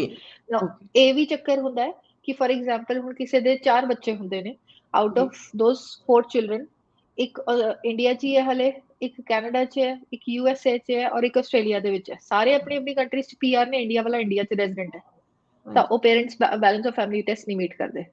So they have to have at least 50% or higher children be in Australia, permanent resident or citizens of Australia, only then they can sponsor them. Okay. But yes, ਇੱਕ ਬੱਚਾ sponsor ਕਰ ਸਕਦਾ ਹੈ. ਹਾਂਜੀ, ਇੱਕ ਬੱਚਾ ਜਿਹੜਾ ਉਹ ਸਪਾਂਸਰ ਕਰ ਸਕਦਾ ਹੈ, ਦੋਨਾਂ ਦੀ ਸਪਾਂਸਰਸ਼ਿਪ ਜ਼ਰੂਰੀ ਨਹੀਂ ਹੈ. ਬਿਲਕੁਲ ਬਿਲਕੁਲ ਜੀ. ਐਂਡ ਇਫਤਿਕਾਰ ਚੌਧਰੀ ਜੀ, ਹਾਂਜੀ ਕਰਨਵੀਰ ਜੀ, ਤੁਹਾਡੇ ਸਵਾਲ ਦਾ ਜਵਾਬ ਅਸੀਂ ਦੇ ਚੁੱਕੇ ਹਾਂ, ਤੁਸੀਂ ਪਲੀਜ਼ ਇਸ ਵੀਡੀਓ ਦੇ ਵਿੱਚ ਪਿੱਛੇ ਥੋੜਾ ਜਿਹਾ ਜਾ ਕੇ ਦੇਖ ਲੈਣਾ. ਤੇ ਇਫਤਿਕਾਰ ਚੌਧਰੀ ਜੀ ਪੁੱਛ ਰਹੇ ਕਿ ma'am Aam currently living in Wagah Wagah from last 10 months and occupation is software engineer developer programmer, points 85 plus 15 applied ROI in last 3 windows. Is there any chance for 491 or 190 after July? Any changes expected relating to experience removal for 190 or 491? I think something good is coming.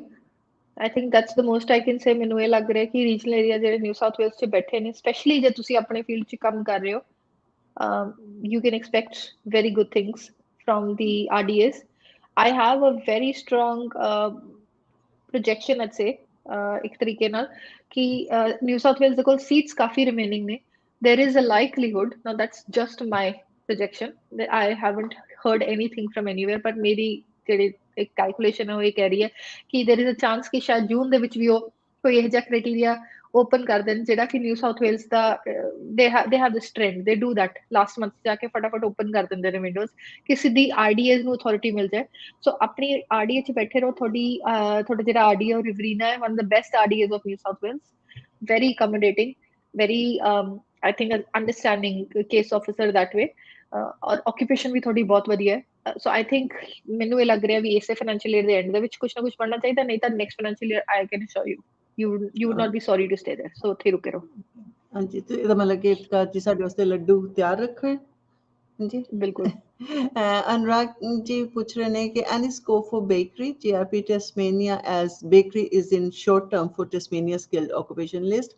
Can I get Australian PR if I get this in my TR 485 visa valid till February 2025? Anurag ji, I know there are certain agents ਜਿਹੜੇ ਕਿ bakery ਦੇ ਵਿੱਚ ਤੁਹਾਨੂੰ propose ਕਰਦੇ ਨੇ course. I think until unless you are really really keen on studying that, try ਕਰੋ ਕਿ ਤੁਸੀਂ ਉਹਨੂੰ ਕੋਰਸ ਨੂੰ ਅਵੋਇਡ ਕਰੋ। ਰੀਜ਼ਨ ਫॉर that is ਕਿ ਜਿਹੜੀ ਤਸਮੇਨੀਆ ਨੇ ਰੀਸੈਂਟ ਸਾਨੂੰ ਲਿਸਟ ਭੇਜੀ, ਮਤਲਬ ਇੱਕ there is a newsletter that they've sent us ਜਿਹਦੇ ਵਿੱਚ ਉਹਨਾਂ ਨੇ ਨਏ ਜਿਹੜੇ ਚੇਂਜਸ ਆਉਣ ਦੇ ਐਕਸਪੈਕਟੇਸ਼ਨਸ ਨੇ ਉਹ ਉਹਨਾਂ ਨੇ ਪ੍ਰੋਜੈਕਸ਼ਨ ਦਿੱਤੀਆਂ ਨੇ ਕਿ ਵੀ ਅਸੀਂ ਇਹ ਟਰਾਈ ਕਰ ਰਹੇ ਹਾਂ ਕਿ ਸ਼ਾਇਦ ਇਹ ਚੀਜ਼ਾਂ ਨਵੀਆਂ ਇੰਪਲੀਮੈਂਟ ਕਰਨ। if that comes to be the case, then TSOL list ਦੇ ਵਿੱਚ ਜੇ ਬੇਕਰੀ ਨਾ ਹੋਈ ਜਿਹੜੀ ਕਿ ਇਹਨਾਂ ਦੀ ਟੈਸਮੇਨੀਅਨ ਸਕਿੱਲ ਆਕੂਪੇਸ਼ਨ ਲਿਸਟ ਹੈ, then you won't be able to apply for 190। ਫਿਰ ਤੁਸੀਂ ਸਿਰਫ 491 ਜੋਗੇ ਰਹਿ ਜਾਓਗੇ। ਫਿਰ ਤਾਂ I think 491 ਹੀ ਕਰਨਾ, ਫਿਰ ਤਸਮਾਨੀਆ ਜਾਣ ਦੀ ਕੀ ਲੋੜ ਹੈ। ਫਿਰ ਤੁਸੀਂ ਕਿਹੜੀ ਮਰਜ਼ੀ ਸਾਊਥ ਆਸਟ੍ਰੇਲੀਆ ਚਲੇ ਜਾਓ, ਨਿਊ ਸਾਊਥ ਵੇਲਸ ਦੇ ਰੀਜਨਲ 'ਚ ਵੀ ਪੋਸਿਬਿਲਿਟੀ ਬਣ ਸਕਦੀ ਹੈ। ਸੋ I think look for other courses if you have not already started studying, please see if you could do teaching। ਮੈਂ ਬਾਰ everybody I've been asking to like seriously consider teaching as an occupation। ਇਹਦੇ ਸਿਰਫ main ਇੱਕ ਚੀਜ਼ ਅੜਦੀ ਹੈ ਕਿ IELTS ਦੇ academic ਦੇ ਵਿੱਚ ਤੁਹਾਨੂੰ 7788 ਚਾਹੀਦਾ ਹੁੰਦਾ ਹੈ, ਰੀਡਿੰਗ ਰਾਈਟਿੰਗ 'ਚ 7, ਲਿਸਨਿੰਗ ਸਪੀਕਿੰਗ 'ਚ 8। ਇੱਕ ਸਾਲ ਦੇ ਕੋਰਸ ਦੇ ਵਿੱਚ अर्ਲੀ ਚਾਈਲਡਹੁੱਡ ਟੀਚਰ ਜਿਹੜੇ ਬੱਚੇ ਬਣ ਜਾਂਦੇ ਨੇ, ਲਿਟਰਲੀ 2 3 ਦਿਨਾਂ ਦੇ ਵਿੱਚ ਨੋਮੀਨੇਸ਼ਨਸ ਅਪਰੂਵ ਹੋ ਕੇ ਆ ਰਹੀਆਂ ਨੇ। 189 491 190 ਸਭ ਕੁਝ ਵੀਜ਼ਾਸ ਅਵੇਲੇਬਲ ਨੇ। And believe you me, there are so many jobs। So I think if you're considering a course, then I think please do consider this to be an option। But for bakery, if you really want to go for a trade only, I would say कि cookery prefer कर लो over bakery। Simple as that। ਹਾਂਜੀ, ਕਿਉਂਕਿ ਇਫਤਿਕਾਰ ਚੌਧਰੀ ਜੀ ਵੀ ਪੁੱਛ ਰਹੇ ਨੇ ਕਿ should I stay hair ਔਰ ਮੂਵ ਬੈਕ। ਇਹਦਾ ਜਵਾਬ ਤੁਹਾਨੂੰ ਦੇ ਚੁੱਕੇ ਨੇ ਤਨਵੀ ਜੀ, ਔਰ ਉਹ ਕਹਿੰਦੇ ਨੇ ਕਿ if get admission into graduate diploma in early childhood education then what will be the future. So ਇਹਦਾ ਜਵਾਬ ਵੀ ਤੁਸੀਂ ਦੇ ਚੁੱਕੇ ਹੋ। ਤੇ ਰਤੀ ਸ਼ਰਮਾ ਜੀ ਕਹਿ ਰਹੇ ਨੇ ਕਿ ma'am any updates from south Australia? not really, but they'll be closing very soon। ਜੇ ਤੁਸੀਂ already criteria meet ਕਰ ਚੁੱਕੇ ਹੋ, ਆਪਣੀ ਫਾਈਲ ਲਾ ਦਿਓ। just don't wait। ਹਾਂਜੀ, Satinder Chawla ji, thank you for joining. And Vishu Singh ji ਪੁੱਛ ਰਹੇ ਨੇ ਕਿ ਮੈਡਮ 485 ਐਸੀ after medical processing time offshore India, online submitted file 22nd of December 21, all documents sent PCC but status received आ रहा है। कोई बात नहीं, I think it's okay Vishu ji, you've done everything right। subsequent entrant basically means that you have to prove your relationship।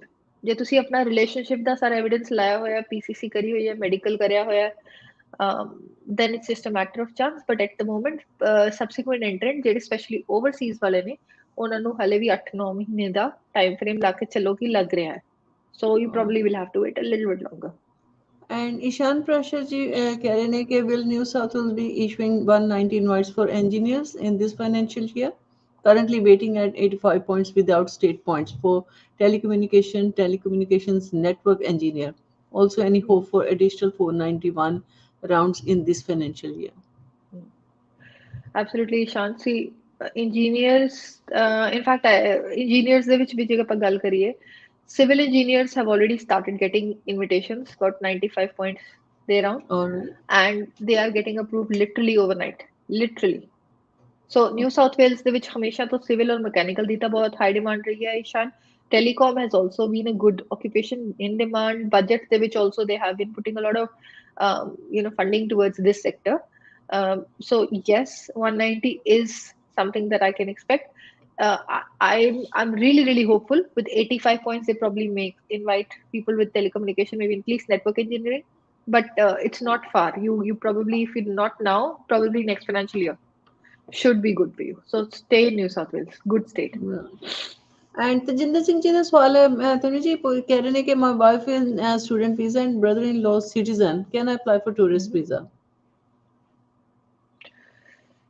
You can, but likelihoods are very slim ਕਿ ਤੁਹਾਨੂੰ visa ਮਿਲੇ because ਜਿਹੜਾ ਤੁਹਾਡੇ ਕੇਸ ਦੇ ਵਿੱਚ ਬਹੁਤ ਸਟਰੋਂਗ ਰੀਜ਼ਨ ਹੈ ਕਿ ਤੁਸੀਂ ਵਾਪਸ ਨਹੀਂ ਜਾਓਗੇ ਕਿਉਂਕਿ ਤੁਹਾਡੇ ਬ੍ਰਦਰ ਇਨ ਲਾਅ ਸਿਟੀਜ਼ਨ ਨੇ ਔਰ ਤੁਹਾਡੇ ਵਾਈਫ ਆਲਰੇਡੀ ਇੱਥੇ ਦੇ ਸਟੂਡੈਂਟ ਵੀਜ਼ਾ ਤੇ ਨੇ ਆਈ ਥਿੰਕ ਮੇਕ ਸ਼ੋਰ ਤੁਸੀਂ ਕਿ ਥੋੜਾ ਜੁਲਾਈ ਤੋਂ ਬਾਅਦ ਪਾਓ ਵੀਜ਼ਾ ਤਾਂ ਜ਼ਿਆਦਾ ਬੈਟਰ ਹੈ but I think chances are if you don't get a visa ਜੇ ਰਿਫਿਊਜ਼ਲ ਆ ਵੀ ਜਾਂਦਾ ਹੈ ਕੋਈ ਗੱਲ ਨਹੀਂ ਡੋਂਟ ਗੈਟ ਡਿਸਹਾਰਟਨ ਜਦੋਂ ਤੁਹਾਡੇ ਵਾਈਫ ਦੀ ਪੀਆਰ ਪੈਗੀ ਉਸ ਤੋਂ ਬਾਅਦ ਤੁਸੀਂ ਡੈਫੀਨਿਟਲੀ ਆ ਸਕਦੇ ਹੋ ਪਰ ਚਾਂਸਸ ਆਰ ਸਲਿਮ ਕਿ ਤੁਹਾਡਾ ਵੀਜ਼ਾ ਆਏ ਇਸ ਟਾਈਮ ਸੋ ਤਨਵੀ ਮਿਸਟਰ ਜੀ ਵੀਜ਼ਾ ਇਹ ਸ਼ਮਾ ਹੁਣ ਜੀ ਕਿਸ ਬਹੁਤ ਤਰ੍ਹਾਂ ਜ਼ਿਆਦਾ ਆ ਮਤਲਬ ਰਹੇ ਨੇ ਕਿ ਹਾਂਜੀ ਇਹ ਕਿਸ ਤਰ੍ਹਾਂ ਕਿ ਜੇ ਹੁਣ ਕੋਈ ਇੱਥੇ ਸਟੂਡੈਂਟ ਆ ਤੇ ਉਹ ਆਪਣੇ ਸਪਾਊਸ ਨੂੰ ਕਿਸ ਤਰ੍ਹਾਂ ਮਤਲਬ ਕਿ ਟੂਰਿਸਟ ਵੀਜ਼ਾ ਵਾਸਤੇ ਨਹੀਂ ਸਪਾਂਸਰ ਕਰ ਸਕਦਾ ਕਰ ਸਕਦੇ ਨੇ not a problem Shama ji visitor you have to understand one thing case officer ਦੇ ਪੁਆਇੰਟ ਆਫ View ਨਾਲ ਸੋਚੋ ਤੁਸੀਂ ਕਿ ਉਹਨਾਂ ਦੀ ਜੌਬ ਹੈ ਉਹਨਾਂ ਨੇ ਅਸੈਸ ਕਰਨਾ ਕਿ ਜਿਹੜਾ ਵੀਜ਼ਾ ਅਸੀਂ ਇੱਕ ਸਟੂਡੈਂਟ ਨੂੰ ਪ੍ਰੋਵਾਈਡ ਕਰ ਰਹੇ ਹਾਂ ਉਹਦੀ ਜੋ ਕੰਡੀਸ਼ਨਸ ਨੇ ਉਹਦੀ ਬਾਉਂਡਰੀ ਦੇ ਵਿਦਨ ਉਹ ਸਟੂਡੈਂਟ ਰਹੇਗਾ ਕਿ ਨਹੀਂ ਹੁਣ ਵਿਜ਼ਿਟਰ ਓਕੇ ਵੀਜ਼ਾ ਦੀ ਕੰਡੀਸ਼ਨ ਹੁੰਦੀ ਹੈ ਤੁਸੀਂ ਆਸਟ੍ਰੇਲੀਆ ਆਓ ਕੰਮ ਨਾ ਕਰੋ ਦੈਟ ਮੀਨਸ ਹਾਂਜੀ ਤੁਸੀਂ ਫੰਡਸ ਦਿਖਾਣੇ ਨੇ ਕਿ ਤੁਹਾਡੇ ਕੋਲ ਹਾਂ ਇਨਫ ਫੰਡਸ ਨੇ ਵੀ ਤੁਸੀਂ ਸਰਵਾਈਵ ਕਰ ਸਕਦੇ ਹੋ ਦੂਜੀ ਚੀਜ਼ ਤੁਸੀਂ ਆਈਟਨਰੀ ਦਿਖਾਓ ਜਾਂ ਇੱਕ ਪ੍ਰੋਬੇਬਲ ਰੀਜ਼ਨ ਦਿਖਾਓ ਕਿ ਤੁਸੀਂ ਵਾਪਸ ਚਲੇ ਜਾਓਗੇ tourism means tourism visit means visit ਕਰੋਗੇ ਔਰ ਵਾਪਸ ਚਲੇ ਜਾਓਗੇ ਰਾਈਟ ਔਰ ਸਭ ਤੋਂ ਬੜਾ ਟਾਈ ਜਿਹੜਾ ਹੁੰਦਾ ਇੱਕ ਐਪਲੀਕੈਂਟ ਦਾ ਉਹ ਉਹਨਾਂ ਦਾ ਸਪਾਊਸ ਹੁੰਦਾ ਜਾਂ ਉਹਨਾਂ ਦੇ ਬੱਚੇ ਹੁੰਦੇ ਨੇ and if your spouse is already on a student visa in Australia and plus on the top of that you have another family member who's a citizen of Australia that means the intentions are for you to come to Australia ਔਰ ਉਸ ਤੋਂ ਬਾਅਦ ਤੁਸੀਂ ਉਹਨੂੰ student dependent ਦੇ ਵਿੱਚ convert ਕਰ ਦਿਓ ਸੋ ਕੇਸ ਆਫੀਸਰ ਜੇ ਵੀਜ਼ਾ ਗ੍ਰਾਂਟ ਕਰ ਦਿੰਦਾ ਹੈ ਔਰ ਉਸ ਤੋਂ ਬਾਅਦ ਬੱਚਾ ਇੱਥੇ ਆਉਂਦਾ ਹੈ ਔਰ ਉਹ ਬੱਚਾ ਬਾਅਦ ਚ ਡਿਪੈਂਡੈਂਟ ਪਾਉਂਦਾ ਹੈ and if there is an audit I don't know if that happens in immigration which I'm very sure ਹੁੰਦਾ ਹੋਣਾ but if it does ਤਾਂ ਫਿਰ ਉਹ they can be pulled aside and said ਕਿ ਇਹਦੇ ਚ ਬੱਚੇ ਨੇ genuine temporary entrant ਦਾ criteria ਨਹੀਂ meet ਕਰਿਆ ਸੀ ਫਿਰ ਵੀ ਤੁਸੀਂ ਉਹਨਾਂ ਨੂੰ ਵੀਜ਼ਾ ਦਿੱਤਾ and look what has happened they came here ਉਹਨਾਂ ਨੇ ਵੀਜ਼ਾ ਖਤਮ ਹੁੰਦੇ ਸਾਰ ਨਾਲ ਦੇ ਨਾਲ ਦੂਜਾ ਵੀਜ਼ਾ ਪਾਤਾ so if it was a different student visa ਬੱਚੇ ਨੇ ਪਾਉਣਾ ਸੀਗਾ ਜਿਹੜਾ ਕਿ ਗਵਰਨਮੈਂਟ ਚਾਹੁੰਦੀ ਹੈ ਕਿ ਲੋਕ ਟੂਰਿਜ਼ਮ ਚ ਆਉਣ ਔਰ ਉਸ ਤੋਂ ਬਾਅਦ ਸਟੂਡੈਂਟ ਵੀਜ਼ਾ ਚ ਕਨਵਰਟ ਕਰਨ ਫਿਰ ਤਾਂ ਕੋਈ ਪ੍ਰੋਬਲਮ ਨਹੀਂ ਹੈ ਗਵਰਨਮੈਂਟ ਦੇ ਰਹੀ ਹੈ ਜੇ ਵੀਜ਼ਾ ਬਹੁਤ ਸਾਰੇ ਆ ਰਹੇ ਨੇ ਪਰ ਜਿੱਥੇ ਪਤਾ ਹੈ ਕਿ ਉਹਨਾਂ ਨੇ ਆ ਕੇ ਡਿਪੈਂਡੈਂਟ ਬਣਨਾ ਉਹਨਾਂ ਨੇ ਕੋਈ ਕੰਟਰੀਬਿਊਸ਼ਨ ਨਹੀਂ ਆਉਣੀ ਫਾਈਨੈਂਸ਼ੀਅਲੀ ਉਹਨਾਂ ਵੱਲੋਂ ਸੋ ਉਹਨਾਂ ਨੂੰ ਵੀਜ਼ਾਸ ਜਿਹੜੇ ਨੇ ਉਹ ਨਹੀਂ ਦੇ ਰਹੇ so I think it's a huge risk ਔਰ ਇਨਫੈਕਟ ਆਈ ਰੂਟੀਨ ਦੇ ਵਿੱਚ ਆਈ ਕਮ ਅਕ੍ਰੋਸ ਕੇਸਿਸ ਜਿਹਦੇ ਚ ਮੈਂ ਮਨਾ ਕਰਦੀ ਹਾਂ ਨਾ ਪਾਓ ਵੀਜ਼ਾਸ ਫਿਰ ਵੀ ਬੱਚੇ ਪਾ ਦਿੰਦੇ ਨੇ ਔਰ ਰਿਫਿਊਜ਼ਲ ਆ ਜਾਂਦੇ ਨੇ ਨਾ ਉਹਦੇ ਨਾਲ ਉਹਨਾਂ ਦੀ ਫਿਊਚਰ ਦੀ ਫਾਈਲਾਂ ਵੀ ਜਿਹੜੀਆਂ ਨੇ ਫਿਰ ਉਹ ਸਕਰੂਟਨਾਈਜ਼ ਹੋ ਕੇ ਨਿਕਲਦੀਆਂ ਨੇ ਖਰਾਬ ਹੋ ਜਾਂਦੀ ਹੈ ਹਿਸਟਰੀ ਸੋ ਰੁਕ ਜਾਂਦਾ ਬੈਟਰ ਹੈ ਤੇ ਦਿਨੇਸ਼ ਸੁਵੇਦੀ ਜੀ ਕਹਿ ਰਹੇ ਨੇ ਕਿ I applied many jobs in hydrogeology. It is difficult to grab that job for skill assessment. That's right What are alternative methods for skill assessment? Any other way to get skill assessment? Dinesh ji ਤੁਹਾਡੀ ਜਿਹੜੀ authority ਹੈ ਉਹ ਵੈਟਐਸਐਸ ਹੈ ਵੈਟਐਸਐਸ ਦੇ ਵਿੱਚ experience ਦੇ ਬਿਨਾਂ ਤੁਹਾਨੂੰ ਸਕਿੱਲਸ ਅਸੈਸਮੈਂਟ ਮਿਲ ਨਹੀਂ ਸਕਦੀ so you probably will have to see ਕਿ ਤੁਹਾਡੀ ਜਿਹੜੀ ਸਟੱਡੀ ਹੈ ਉਹਦੇ ਵਿੱਚੋਂ ਕੋਈ ਹੋਰ ਆਕੂਪੇਸ਼ਨਸ ਨਿਕਲ ਕੇ ਆ ਸਕਦੀਆਂ ਨੇ ਕਿ ਨਹੀਂ and if that happens to be the case ਕੋਈ ਹੋਰ ਅਥਾਰਟੀਜ਼ ਹੈਗੀਆਂ ਕਿ ਨਹੀਂ ਉਹ ਜਿਹੜੀਆਂ ਤੁਹਾਨੂੰ ਐਕਸਪੀਰੀਅੰਸ ਮਤਲਬ ਉਹਦੇ ਕਰਨ a lot of times ਬੱਚੇ ਕੀ ਕਰਦੇ ਨੇ and I've got one client of mine what he did was ਕਿ ਉਹਨਾਂ ਨੇ ਇੱਥੋਂ ਪੜ੍ਹਾਈ ਕੰਪਲੀਟ ਕਰੀ ਸ਼ਮਤੀ and he went back to India TR ਦੇ ਦੌਰਾਨ the reason why he went back to India during TR ਮਤਲਬ TR ਲੈ ਕੇ ਇਸ ਕਿਉਂਕਿ ਉਹਨੂੰ ਆਸਟ੍ਰੇਲੀਆ ਦੇ ਵਿੱਚ ਜੌਬ ਮਿਲੀ ਆਪਣੇ ਫੀਲਡ ਚ ਔਖੀ ਸੀਗੀ ਪਰ ਉਹਨੂੰ ਓਵਰਸੀਜ਼ ਆਪਣੀ ਕੰਟਰੀ 'ਚ ਜਾ ਕੇ ਜੌਬ ਮਿਲਣੀ ਜਿਹੜੀ ਆ ਉਹ ਸੌਖੀ ਸੀਗੀ ਹੁਣ ਹੀ ਇਜ਼ ਗੋਨ ਬੈਕ ਉਹਨਾਂ ਨੇ ਆਪਣਾ ਐਕਸਪੀਰੀਅੰਸ ਲਿੱਤਾ 2 ਸਾਲਾਂ ਦਾ ਹੀ is now ready to get his skills assessment done ਔਰ ਹਲੇ ਵੀ ਜਿੰਨੀ ਕਿ ਰਿਮੇਨਿੰਗ TR ਹੈ ਹੁਣ ਉਹ ਵਾਪਸ ਆ ਕੇ ਅੱਗੇ ਸਬਸੀਕੁਐਂਟ ਵੀਜ਼ਾ ਪਾ ਸਕਦੇ ਨੇ ਸੋ ਐਟਲੀਸਟ ਉਹ ਪਾਰਟ ਉਹਨਾਂ ਤੱਕ ਕਵਰ ਜਾਏਗਾ So if that is also one of the options, ਜਿਹੜੀ ਹੈ ਲਿੱਤੀ ਜਾ ਸਕਦੀ ਹੈ ਤਾਂ Dinesh ji you should consider that. But I think if not, then you probably should consider studying something as simple as that. And Inderjit Singh ji ਦਾ ਸਵਾਲ ਹੈ ਕਿ why 887 process time is so slow?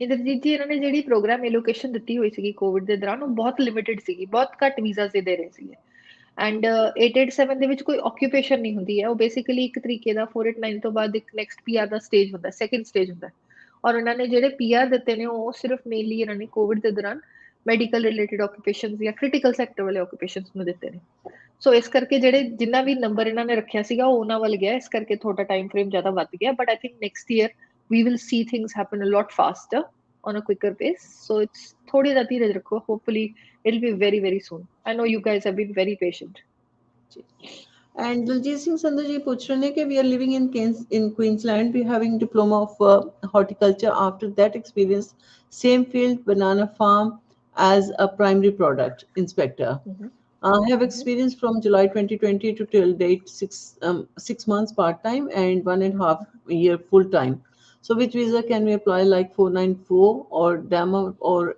482 rather than 491, because we have 6 each band, but 491 needs 7 each in Queensland. ਦੇਖੋ horticulture ਦਾ course ਕਰਨ ਤੋਂ ਬਾਅਦ ਤੁਹਾਡੀ ਇੱਕ agriculture technician ਦੀ occupation ਵੀ ਬਣ ਸਕਦੀ ਹੈ। ਉਹਦੇ 'ਚ ਤੁਹਾਨੂੰ ਸਾਲ ਦਾ ਐਕਸਪੀਰੀਅੰਸ ਚਾਹੀਦਾ ਹੁੰਦਾ ਹੈ। ਬਾਕੀ ਡਿਪੈਂਡਿੰਗ ਔਨ ਤੁਸੀਂ ਗਾਰਡਨਰ ਸਾਈਡ 'ਚ ਜਾ ਸਕਦੇ ਹੋ, ਉਹਦੇ 'ਚ ਵੀ ਤੁਹਾਡੀ ਅਸੈਸਮੈਂਟ ਹੁੰਦੀ ਹੈ ਐਕਸਪੀਰੀਅੰਸ ਦੇ ਬੇਸਿਸ ਤੇ। But in most of the scenario ਇਹਦੇ ਰਿਲੇਟਡ ਜਿੰਨੀਆਂ ਵੀ ਆਕੂਪੇਸ਼ਨਸ ਬਣਦੀਆਂ ਨੇ ਉਹ ਸਾਰੀਆਂ 491 ਵਾਲੀਆਂ ਹੀ। ਹੁਣ ਤੁਹਾਡਾ ਐਕਸਪੀਰੀਅੰਸ ਦੇ ਵਿੱਚ ਜੌਬ ਡਿਊਟੀਜ਼ ਕੀ ਸੀਗੀਆਂ ਉਹ ਡਿਪੈਂਡ ਕਰੇਗਾ। ਐਗਰੀਕਲਚਰ ਟੈਕਨੀਸ਼ੀਅਨ ਦੇ ਨਾਲ ਰਿਲੇਟਡ ਸੀਗੀਆਂ ਕਿ ਨਹੀਂ ਸੀਗੀਆਂ ਉਹ ਡਿਪੈਂਡ ਕਰੇਗਾ। ਪਰ ਜੇ ਆਪਾਂ ਐਗਰੀਕਲਚਰ ਟੈਕਨੀਸ਼ੀਅਨ ਦੀ ਗੱਲ ਕਰੀਏ ਤਾਂ ਸਿਰਫ 491 ਵੀਜ਼ਾ ਹੀ ਪੈਂਦਾ ਉਹਦਾ। ਸੋ ਇੱਕ ਵਾਰੀ ਮੈਨੂੰ ਆਪਣੀ ਪੜ੍ਹਾਈ ਦੇ ਸਬਜੈਕਟਸ ਚੈੱਕ ਕਰਵਾ ਲਓ, ਆਪਣੀ ਡਿਊਟੀਜ਼ ਚੈੱਕ ਕਰਵਾ ਲਓ, and then we can definitely decide ਕਿਹੜਾ ਬੈਸਟ ਦਲਜੀਤ ਆਪਸ਼ਨ ਜੀ, ਹੈ ਤੁਹਾਡੇ ਲਈ। ਤਨਵੀ ਜੀ ਦਾ ਨੰਬਰ ਜਿਹੜਾ ਇਸ ਟਾਈਮ ਸਕਰੀਨ ਦੇ ਉੱਪਰ ਫਲੈਸ਼ ਕਰ ਰਿਹਾ, ਸੋ ਤੁਸੀਂ ਨੋਟ ਕਰਕੇ ਜ਼ਰੂਰ ਆਪਣਾ ਕੇਸ ਡਿਸਕਸ ਕਰ ਲਓ। ਤੇ ਅਨੁਰਾਗ ਜੀ ਪੁੱਛ ਰਹੇ ਨੇ ਕਿ which trades jobs are the best for Tasmania JRP? My TR 485 visa is valid till February 25. Haven't stated my JRP. Chef the position ਅੱਛੀ ਹੈ। ਕੰਸਟਰਕਸ਼ਨ ਰਿਲੇਟਡ ਕਾਫੀ ਸਾਰੀ ਜੌਬਸ ਜਿਹੜੀਆਂ ਨੇ ਉਹ ਵੀ ਗੁੱਡ ਨੇ, ਬਟ ਸਭ ਤੋਂ ਜ਼ਿਆਦਾ ਕ੍ਰਿਟੀਕਲ ਐਟ ਦ ਮੋਮੈਂਟ ਉੱਥੇ ਜਿਹੜੀ ਹੈ ਉਹ ਹਸਪਿਟੈਲਿਟੀ ਇੰਡਸਟਰੀ ਹੈ। ਸੋ go for chef the position ਜੇ ਬਣਦੀ ਹੈ ਉਹ ਬਹੁਤ ਸਭ ਤੋਂ ਵਧੀਆ ਜਾਏਗੀ। And Raman Kanuja ji कह रहे हैं कि any chance for civil engineer in New South Wales on 80 plus 5 points or 80 plus 15 points, both 190 or 491 as TR, is expiring in next 2 months. If not, what course should I go for? Why do you have to go for courses? देखो रमन जी, ਤੁਹਾਡੀ occupation बहुत ਵਧੀਆ ਹੈ। like I was saying, ਮੇਰੇ ਜਿੰਨੇ ਵੀ civil engineers ਦੇ ਇਨਵੀਟੇਸ਼ਨਸ ਆ ਰਹੇ ਨੇ ਓਵਰਨਾਈਟ ਲਿਟਰਲੀ ਉਹਨਾਂ ਦੀ ਨੋਮੀਨੇਸ਼ਨਸ ਅਪਰੂਵ ਹੋ ਕੇ ਆ ਰਹੀਆਂ ਨੇ। ਨੋ ਡਾਊਟ 95 ਔਰ 100 ਪੁਆਇੰਟਸ ਵਾਲਿਆਂ ਨੂੰ ਫਿਲਹਾਲ ਆਇਆ, ਬਟ ਦੇ ਆਲਵੇਜ਼ ਸਟਾਰਟ ਲਾਈਕ ਦੈਟ। 85 ਦੇ ਵਿੱਚ ਬਹੁਤ ਜਲਦੀ ਪਹੁੰਚ ਜਾਣਗੇ, ਬਹੁਤ ਛੇਤੀ ਤੁਹਾਡੇ ਪੁਆਇੰਟ ਸਕੋਰ ਤੇ ਪਹੁੰਚ ਜਾਣਗੇ। ਆਈ ਐਮ ਵੈਰੀ ਹੋਪਫੁਲ ਸ਼ਾਇਦ ਇਸੇ ਫਾਈਨੈਂਸ਼ੀਅਲ ਈਅਰ 'ਚ ਤੁਹਾਡਾ ਇਨਵੀਟੇਸ਼ਨ ਆ ਜਾਏਗਾ। ਜੇ ਤੁਹਾਡੀ ਸਟਰਕਚਰਲ ਦੀ ਵੀ ਅਸੈਸਮੈਂਟ ਹੋਈ ਵੀ ਹੈ ਉਹਦੀ ਵੀ UI ਪੈ ਸਕਦੀ ਹੈ ਜੇ ਤੁਸੀਂ ਉੱਥੇ ਰਿਜ਼ਾਈਡ ਕਰ ਰਹੇ ਹੋ। ਐਂਡ ਇਨ ਰਿਗਾਰਡਸ ਵਿਦ ਤੁਹਾਡੀ TR 2 ਮਹੀਨੇ 'ਚ ਐਕਸਪਾਇਰ ਹੋ ਰਹੀ ਹੈ, ਜੇ ਤੁਹਾਡੇ ਕੋਲ ਜੌਬ ਹੈਗੀ ਹੈ ਜਿਹੜੀ ਕਿ ਤੁਹਾਨੂੰ ਬੇਸਿਕਲੀ 408 ਵੀਜ਼ਾ ਵੱਲ ਜਾ ਸਕਦੀ ਹੈ, why don't you go for covid visa 408? Government ਨੇ ਪ੍ਰੋਵੀਜ਼ਨ ਜਦੋਂ ਆਫਰ ਕਰੀ ਹੈ, then use that, don't go for any course right away, ਕਿਉਂਕਿ ਤੁਹਾਡੀ occupation is a PR occupation and you are absolutely in the right state. No problems at all. That is And my word. Sushmita Liwaji कह रहे हैं कि ma'am any chance New South Wales give invites to IT field in future with 95 points with state but no experience, ICT security specialist as system analyst 190 visa. देखो सुखचैन, 95 points are just on the basic mark ਜਿਹੜਾ ਕਿ ਆਪਾਂ ਕਹਿ ਲਈਏ ਕਿ ਇਹਨਾਂ occupations ਦੇ ਵਿੱਚ ਇਨਵੀਟੇਸ਼ਨ ਆਉਣ ਦੇ ਉੱਤੇ ਜਾਏਗਾ। ਇਸ ਫਾਈਨੈਂਸ਼ੀਅਲ ਈਅਰ ਦੇ ਵਿੱਚ ਮੈਨੂੰ ਨਹੀਂ ਲੱਗਦਾ ਕਿ ਇਨਵੀਟੇਸ਼ਨ ਆਏਗਾ। Next financial year likelihoods could be good, but ਤੁਸੀਂ ਐਕਸਪੀਰੀਅੰਸ ਲੈਣਾ ਸ਼ੁਰੂ ਕਰੋ because you probably will need little higher score either for 189 ਔਰ 190 ਜੇ ਤੁਸੀਂ ਇਹਨਾਂ ਦੋਨੋਂ ਆਕੂਪੇਸ਼ਨਸ ਦੀ ਗੱਲ ਕਰਦੇ ਹੋ। ਲਾਈਕਲੀਹੁਡਸ ਆਲਸੋ ਪ੍ਰੋਬਬਲੀ ਮਾਈਟ ਬ੍ਰਿੰਗ ਇਨ ਅ ਈਅਰਸ ਐਕਸਪੀਰੀਅੰਸ ਰਿਕੁਆਇਰਮੈਂਟ ਪੋਸੀਬਲੀ, ਕਿਉਂਕਿ ਉਹ ਪ੍ਰੀ ਕੋਵਿਡ ਸੀਗੀਆਂ ਇਹਨਾਂ ਸਾਰੀਆਂ ਆਕੂਪੇਸ਼ਨਸ ਲਈ। ਸੋ ਤੁਸੀਂ ਉਹਦੇ ਲਈ ਵੀ ਪ੍ਰੀਪੇਅਰਡ ਹੋ ਜਾਓਗੇ, ਬਟ ਕੰਮ ਸ਼ੁਰੂ ਕਰੋ ਆਪਣੇ ਫੀਲਡ ਦੇ ਵਿੱਚ, ਇਟਸ ਵੈਰੀ ਇੰਪੋਰਟੈਂਟ। ਹਾਂਜੀ, ਤੇ ਦਲਜੀਤ ਸਿੰਘ ਸੰਧੂ ਜੀ ਕਹਿ ਰਹੇ ਆ ਕਿ ਉਹਨਾਂ ਕੋਲ ਬਨਾਨਾ ਇੰਸਪੈਕਟਰ ਦੀ ਸਕਿੱਲ ਅਸੈਸਮੈਂਟ ਹੈਗੀ ਆ। ਓਕੇ, ਮੈਨੂੰ ਸਮਝ ਚੈੱਕ ਕਰਨਾ ਪੈਣਾ। ਮੇਰੀ ਇੱਕ occupation it's been a while, I haven't heard of that. ਮੈਨੂੰ ਇੱਕ ਵਾਰੀ ਇਹਨਾਂ ਦੀ ਅਸੈਸਮੈਂਟ ਚੈੱਕ ਕਰਨੀ ਪੈਣੀ ਹੈ। ਸੋ ਪਲੀਜ਼ ਡੂ ਦਲਜੀਤ ਜੀ ਤੁਸੀਂ ਪਲੀਜ਼ ਕਾਲ ਕਰਕੇ ਤੇ ਕਰ ਲੈਣਾ। ਤੇ ਰਤੀ ਸ਼ਰਮਾ ਜੀ ਕਹਿ ਰਹੇ ਆ ਕਿ ROI done on March on 17th March with 85 points but no updates in South Australia. South Australia ROI done on the 17th of March with 85 points. Well ਦੇਖੋ ਡਿਪੈਂਡ ਕਰਦਾ ਵੀ ਤੁਸੀਂ, ਆਈ ਥਿੰਕ ਰਤੀ ਸ਼ਰਮਾ ਜੀ ਓਵਰਸੀਜ਼ ਨੇ ਫਿਰ ਜਿਨ੍ਹਾਂ ਨੇ ROI ਪਾਈ ਹੈ, that's what I am ਅਸਿਊਮਿੰਗ। ਮੈਨੂੰ ਆਪਣੀ ਆਕੂਪੇਸ਼ਨ ਬਾਰੇ ਦੱਸੋ ਔਰ ਹੋਰ ਉਹਦੇ ਬਾਰੇ ਦੱਸੋ ਕਿੱਦਾਂ ਪਾਥਵੇ ਬਣ ਸਕਦਾ।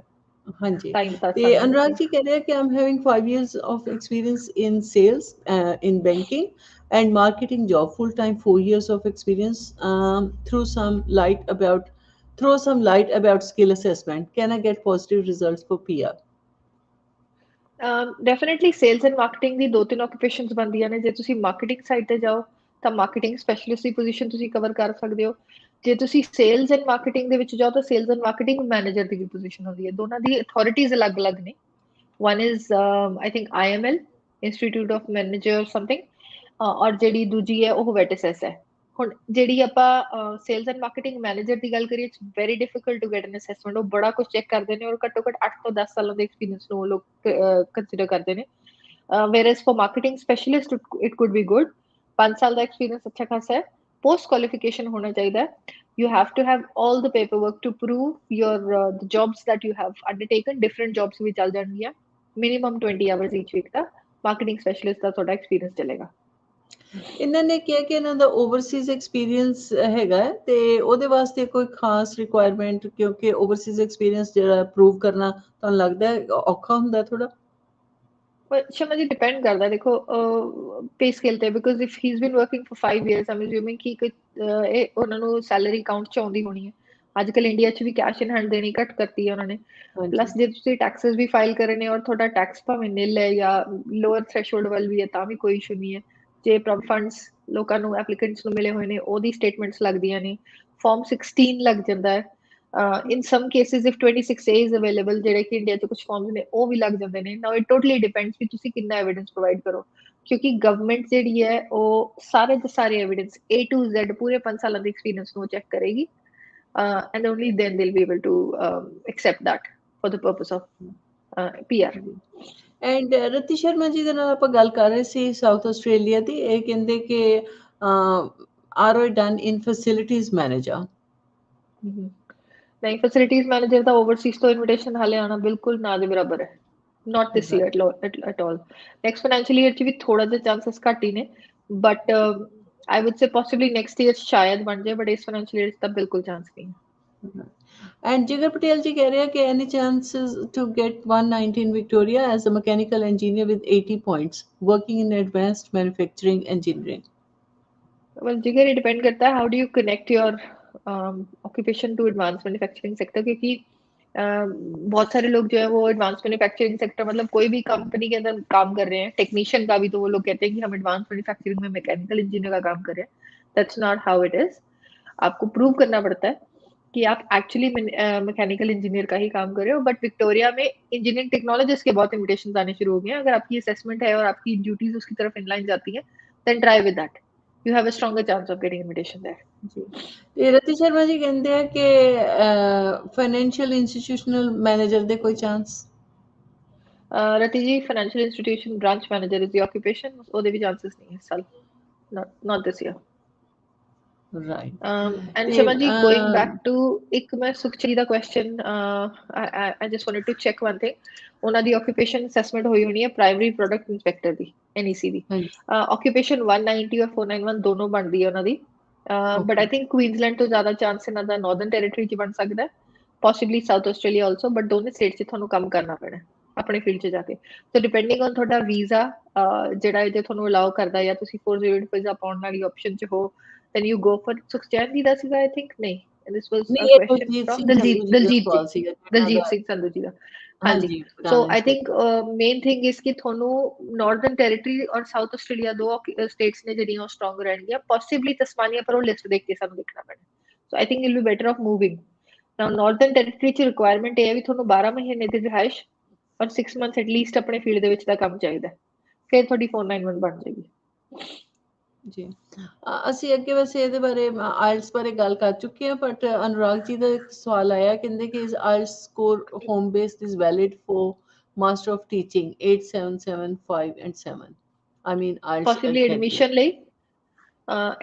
ਲਈ ਲਾਈਕਲੀਹੁਡ ਬਣ ਸਕਦੇ ਨੇ, but when it comes to that being used for immigration purposes, no, it's not.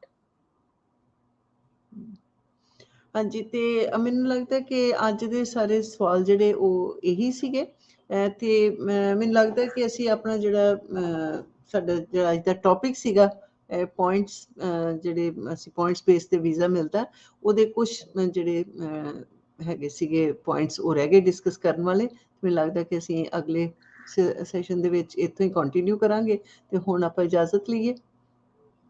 ਬਿਲਕੁਲ, ਡੈਫੀਨਿਟਲੀ ਸ਼ਮਾ ਜੀ, thank you. Thank you very much Tanvi ਜੀ, ਤੁਹਾਡਾ ਟਾਈਮ ਦੇਣ ਵਾਸਤੇ ਤੇ ਸਾਰਿਆਂ ਦੇ ਸਵਾਲਾਂ ਦੇ ਜਵਾਬ ਦੇਣ ਲਈ। ਤੇ ਮਿਲਦੇ ਹਾਂ ਫਿਰ 15 ਦਿਨਾਂ ਦੇ ਬਾਅਦ। ਬਹੁਤ ਬਹੁਤ ਧੰਨਵਾਦ ਤੁਹਾਡਾ। Thank you. ਹਾਂਜੀ, ਸੋ ਇਹ ਸਨ ਜੀ Tanvi Dutt from GNT migration, ਜਿਨ੍ਹਾਂ ਨੇ ਤੁਹਾਡੇ ਸਵਾਲਾਂ ਦੇ ਦਿੱਤੇ ਜਵਾਬ ਤੇ ਨਾਲ ਦੀ ਨਾਲ points based visa migration Australia ਵਾਸਤੇ ਜਿਹੜੀ ਆ ਉਹਦੇ ਇਨਫੋਰਮੇਸ਼ਨ ਦਿੱਤੀ। ਤੇ ਤੁਸੀਂ ਇਸ ਵੀਡੀਓ ਨੂੰ ਲਾਈਕ ਕਰਕੇ ਸ਼ੇਅਰ ਜ਼ਰੂਰ ਕਰਦਿਆ ਕਰੋ। ਸਵਾਲ ਤੁਸੀਂ ਭੇਜਦੇ ਹੋ ਇੰਗਲਿਸ਼ ਦੇ ਵਿੱਚ, ਬਹੁਤ ਚੰਗਾ ਲੱਗਦਾ, ਬਟ ਜੇ ਤੁਸੀਂ ਇਹੋ ਸਵਾਲ ਤੁਹਾਡੇ ਆਪਣੀ ਲੈਂਗੁਏਜ ਦੇ ਵਿੱਚ, ਯਾਨੀ ਕਿ ਹਿੰਦੀ, ਪੰਜਾਬੀ ਜਾਂ ਉਰਦੂ ਦੇ ਵਿੱਚ, ਮਤਲਬ ਕਿ ਲਿਖਣੀ ਨਹੀਂ ਆ, ਫੌਂਟ ਜਿਹੜਾ ਉਹ ਇੰਗਲਿਸ਼ ਦਾ ਹੀ ਰਹੇਗਾ, ਜਿਹਨੂੰ ਆਪਾਂ ਰੋਮਨ ਫੌਂਟ ਕਹਿੰਦੇ ਹਾਂ, ਉਹਦੇ ਵਿੱਚ ਵੀ ਜੇ ਭੇਜੋ ਤੇ ਹੋ ਸਕਦਾ ਜੀ ਕਿ ਜਿਹੜੇ ਸਾਡੇ ਦੇਸ਼ਾਂ ਦੇ ਵਿੱਚ, ਇੰਡੀਆ ਦੇ ਵਿੱਚ, ਪਾਕਿਸਤਾਨ ਵਿੱਚ ਜਾਂ ਹੋਰ ਕਿਸੇ ਕੰਟਰੀ ਵਿੱਚ ਜਿਨ੍ਹਾਂ ਨੂੰ ਇੰਗਲਿਸ਼ ਮਤਲਬ ਕਿ ਇੰਨੀ ਚੰਗੀ ਤਰ੍ਹਾਂ ਨਹੀਂ ਸਮਝ ਆਉਂਦੀ, ਤੇ ਉਹਨਾਂ ਦੇ ਵੀ ਇਹੀ ਸਵਾਲ ਹੋਣ ਜਿਹੜਾ ਸਵਾਲ ਤੁਸੀਂ ਪੁੱਛ ਰਹੇ ਹੋ, ਹੈ ਨਾ। ਤੇ ਹੋ ਸਕਦਾ ਕਿ ਕਿਸੇ ਹੋਰ ਦੀ ਵੀ ਮਦਦ ਹੋ ਜਾਵੇ। ਪਰ ਤੁਹਾਡੇ ਸਵਾਲ ਭੇਜਣ ਵਾਸਤੇ ਬਹੁਤ ਬਹੁਤ ਸ਼ੁਕਰੀਆ, ਤੇ ਵੀਡੀਓ ਨੂੰ ਲਾਈਕ ਕਰਕੇ ਸ਼ੇਅਰ ਜ਼ਰੂਰ ਕਰ ਦੇਣਾ। ਇੱਕ ਵਾਰੀ ਫਿਰ ਰਿਕੁਐਸਟ ਕਰਦੇ ਹਾਂ, ਤੇ ਹੁਣ ਮੈਨੂੰ ਵੀ ਦੇਵੋ ਇਜਾਜ਼ਤ, ਤੇ ਤੁਸੀਂ ਸੁਣਦੇ ਰਹੋ ਸਾਂਝੀਵਾਸ ਰੇਡੀਓ, ਆਵਾਜ਼ ਦਿਲਾਂ ਦੀ।